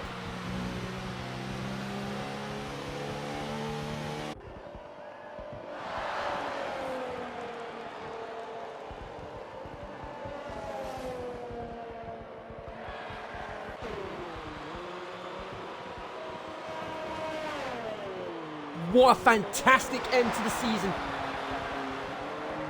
But I think, dare I say, driver of the day for me, I've got to go in Mechanical Sack. A nightmare start, and what a recovery drive to keep pace with Nilsson throughout the tail end of the race. Alfred boys gonna finish together on the line. Yep, and it's Masterplane that finishes ahead. Penku and JBL, they get the last of the points paying positions.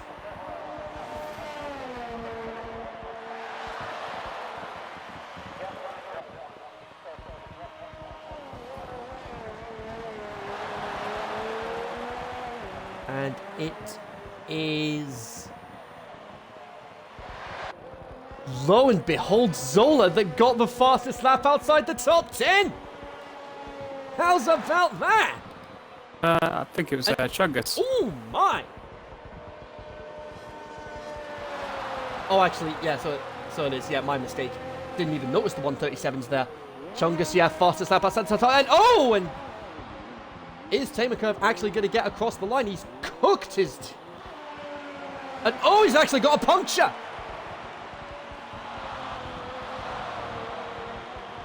He's cooked his tyre to the point where he's got a puncture. And oh, he's had another spin.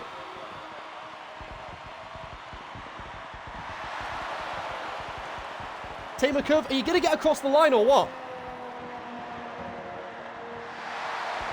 I think he's doing some celebration donuts. Last place celebration donuts. But he's through.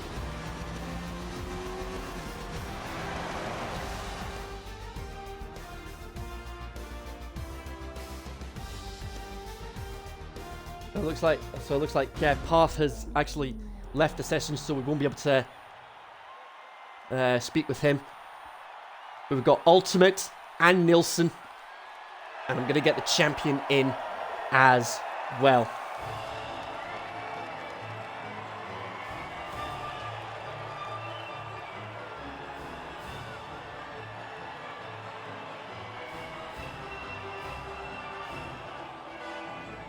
Kenzie doing the lap race now for the top 3 guys. Right. Now, that's it. So it'll be a 5-lap race or a 3-lap race. So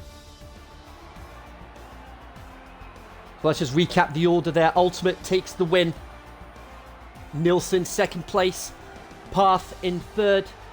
Ollie fourth. Mechanical Sack fifth. And your X1 champion for Season 2, Cyclone 6th, Liam, Waddington, Penku, and JBL. That's your top 10 for the points. Zola, Colossal Brush, Masterplane, and Chungus, fastest lap outside the top 10. Tamer Curve, and your non-finishers, Holgate, Erdika, and Lopez. So we got a little post-race treat for you. We're going to have a 3-lap race with our top 3 in the championship. Wallington happy that his teammate got the championship.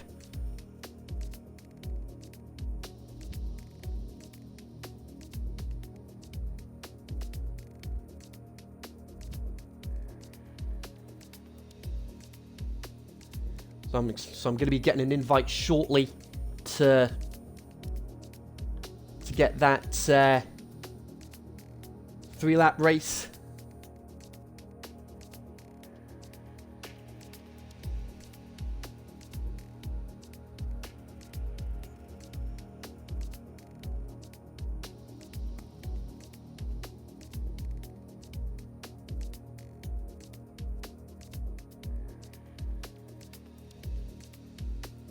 Oh, and there's the invite.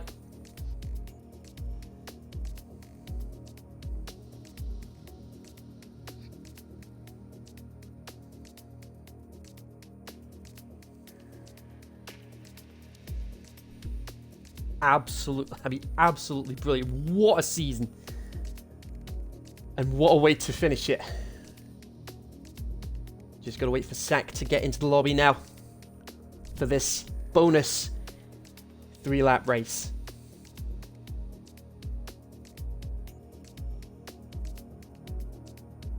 I'm gonna have to shoot off and get ready for my X2 race, but I'll see everyone next season. I should be commentating again. It has been an absolute pleasure having you in the commentary box this season, Matt. Thanks very much for joining me for the season finale.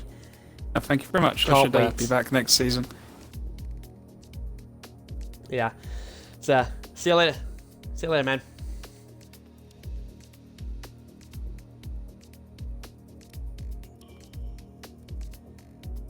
So now it's just me all on my lonesome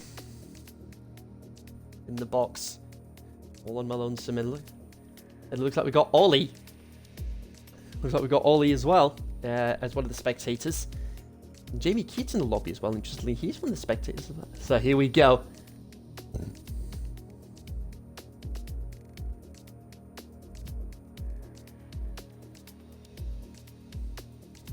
So the X3 race is going to be getting underway shortly, but you can stay right here because we've got a little post-race, we've got a post-championship treat for you.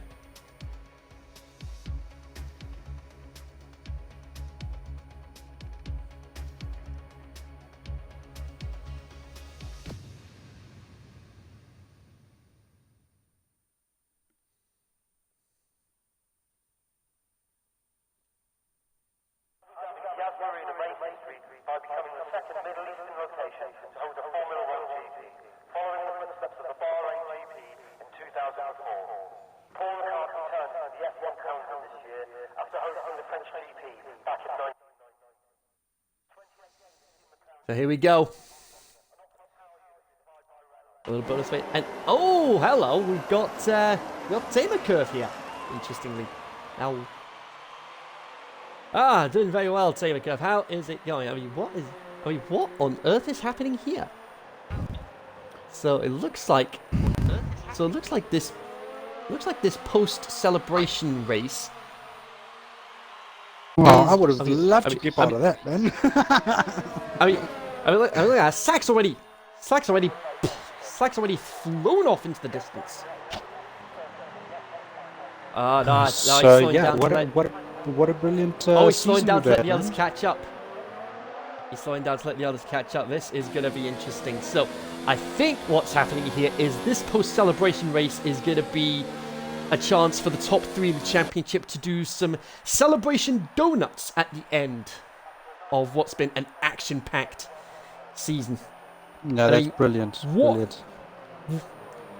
And for those that don't know, Ivan was my co-commentator throughout season 1 of Yes. The X1 League.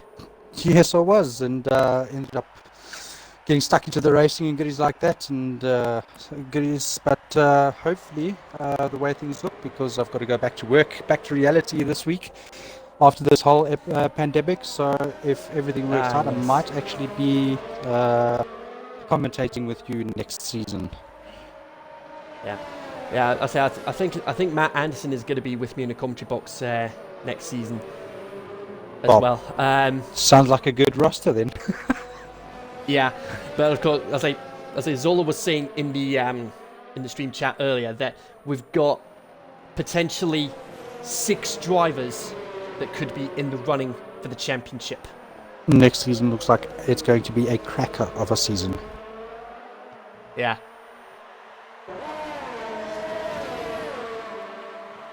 See, the guys are definitely going out for their parade laps though. So I think that's what it looks like. I think it's just a case that, they're just doing some celebratory laps. I'm just waiting to see the donuts. Yeah, I let 2 of the admin know that I was going to be doing donuts at the end of the race. My season wasn't the best, so I thought I would do something stupid towards the end. Yeah. Though I did end up overcooking my tyres badly. Supposed to be 1 donut, I'd end up doing like 4.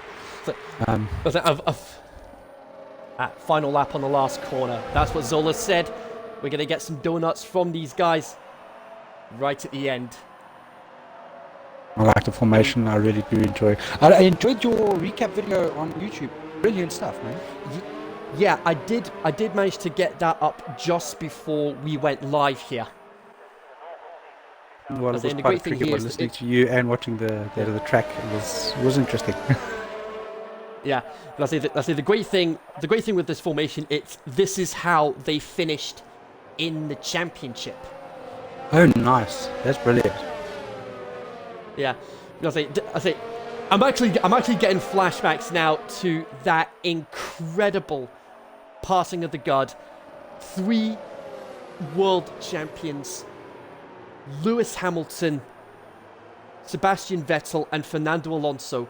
3 drivers, 11 championships between them. I was sitting there, big grin on my face. I just thought that is one of the best moments of ever witnessed in Formula One. With the final cooldown lap when the McLaren, the Ferrari, and the no, that's probably an iconic moment. You know, it's the best way of sending off a driver, and you're not going to really get to see that much more within the regulations and stuff like that coming through, I suppose. It'd be a real shame if that were the case, but I mean, it's not very often you get to see a moment like that. And I mean, yes, a lot of fans were emotional. I think everybody was emotional at the fact that, oh, here we go. There we go. Yeah, they come. Oh, actually, never mind. Oh, here we go. Oh, careful. Oh, here we. I think Zach tried to do some there, but. Oh, here we go. There they go. Space it up, boys. There we go.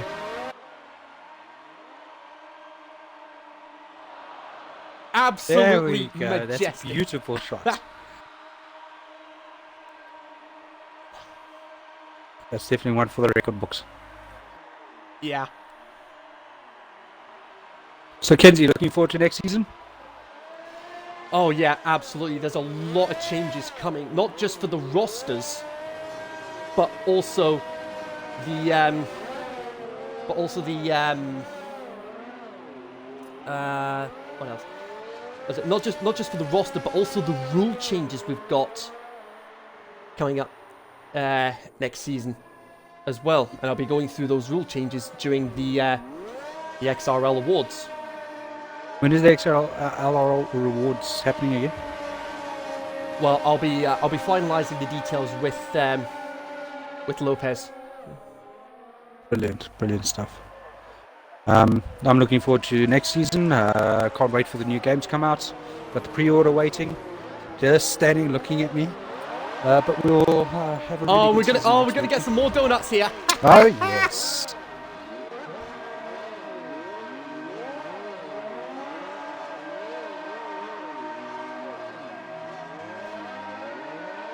Just the whole bunch of guys having a good time. That's exactly what you want to see. That's what it's all about.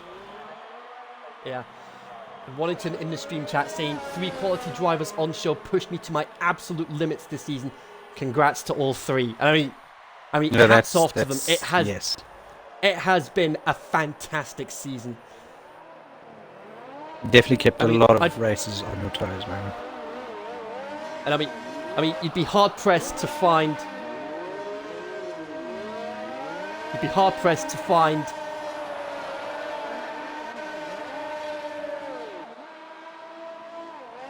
I mean, you'd be hard pressed to find some. You'd be hard pressed to find one specific race that stood out above all the others. Yeah, it's the way the extreme one guys are. It's a show every race. It's something that you go through and you push they all push to the limits. And if you can give a show to the fans out there, then I think it's totally worth it. Absolutely.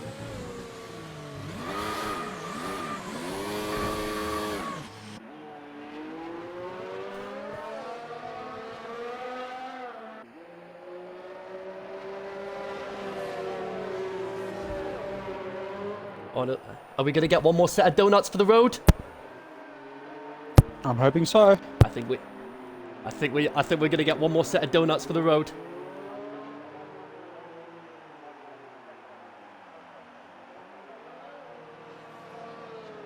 And now they just kind of need to stop information. That's really cool. Are they just waiting for Nilsson to come in now? Ah. Wonderful. Absolutely Brilliant. Fantastic. Well done, guys. Well done to everybody, commentary team, to the organisers. It was a superb season, and we hopefully will give you a better one next season.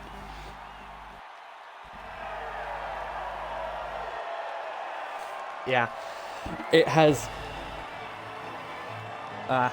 so they're saying low fuel mode, they couldn't do much more. Ah, well. Well, at least I managed to get a couple of shots where we had all 3 in shot doing their donuts. Yeah.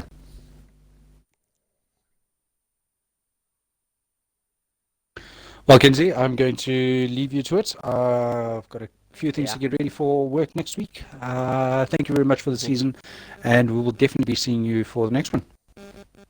Yeah, absolutely. Yeah.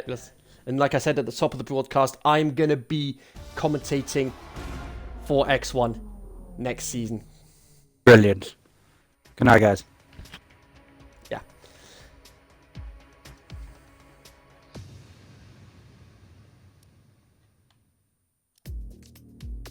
It looks like, there we go. So it looks like we're going to be,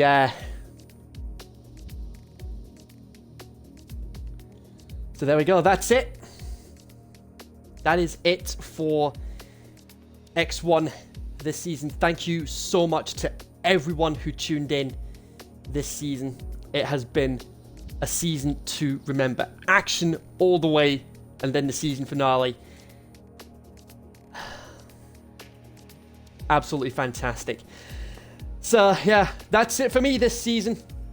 But I'll be back for the XRL Awards whenever that is going to be. So with that in mind, guys, thanks again very much for watching. You have been fantastic all season. And in case I don't see you at the XRL Awards, good afternoon, good evening, and good night.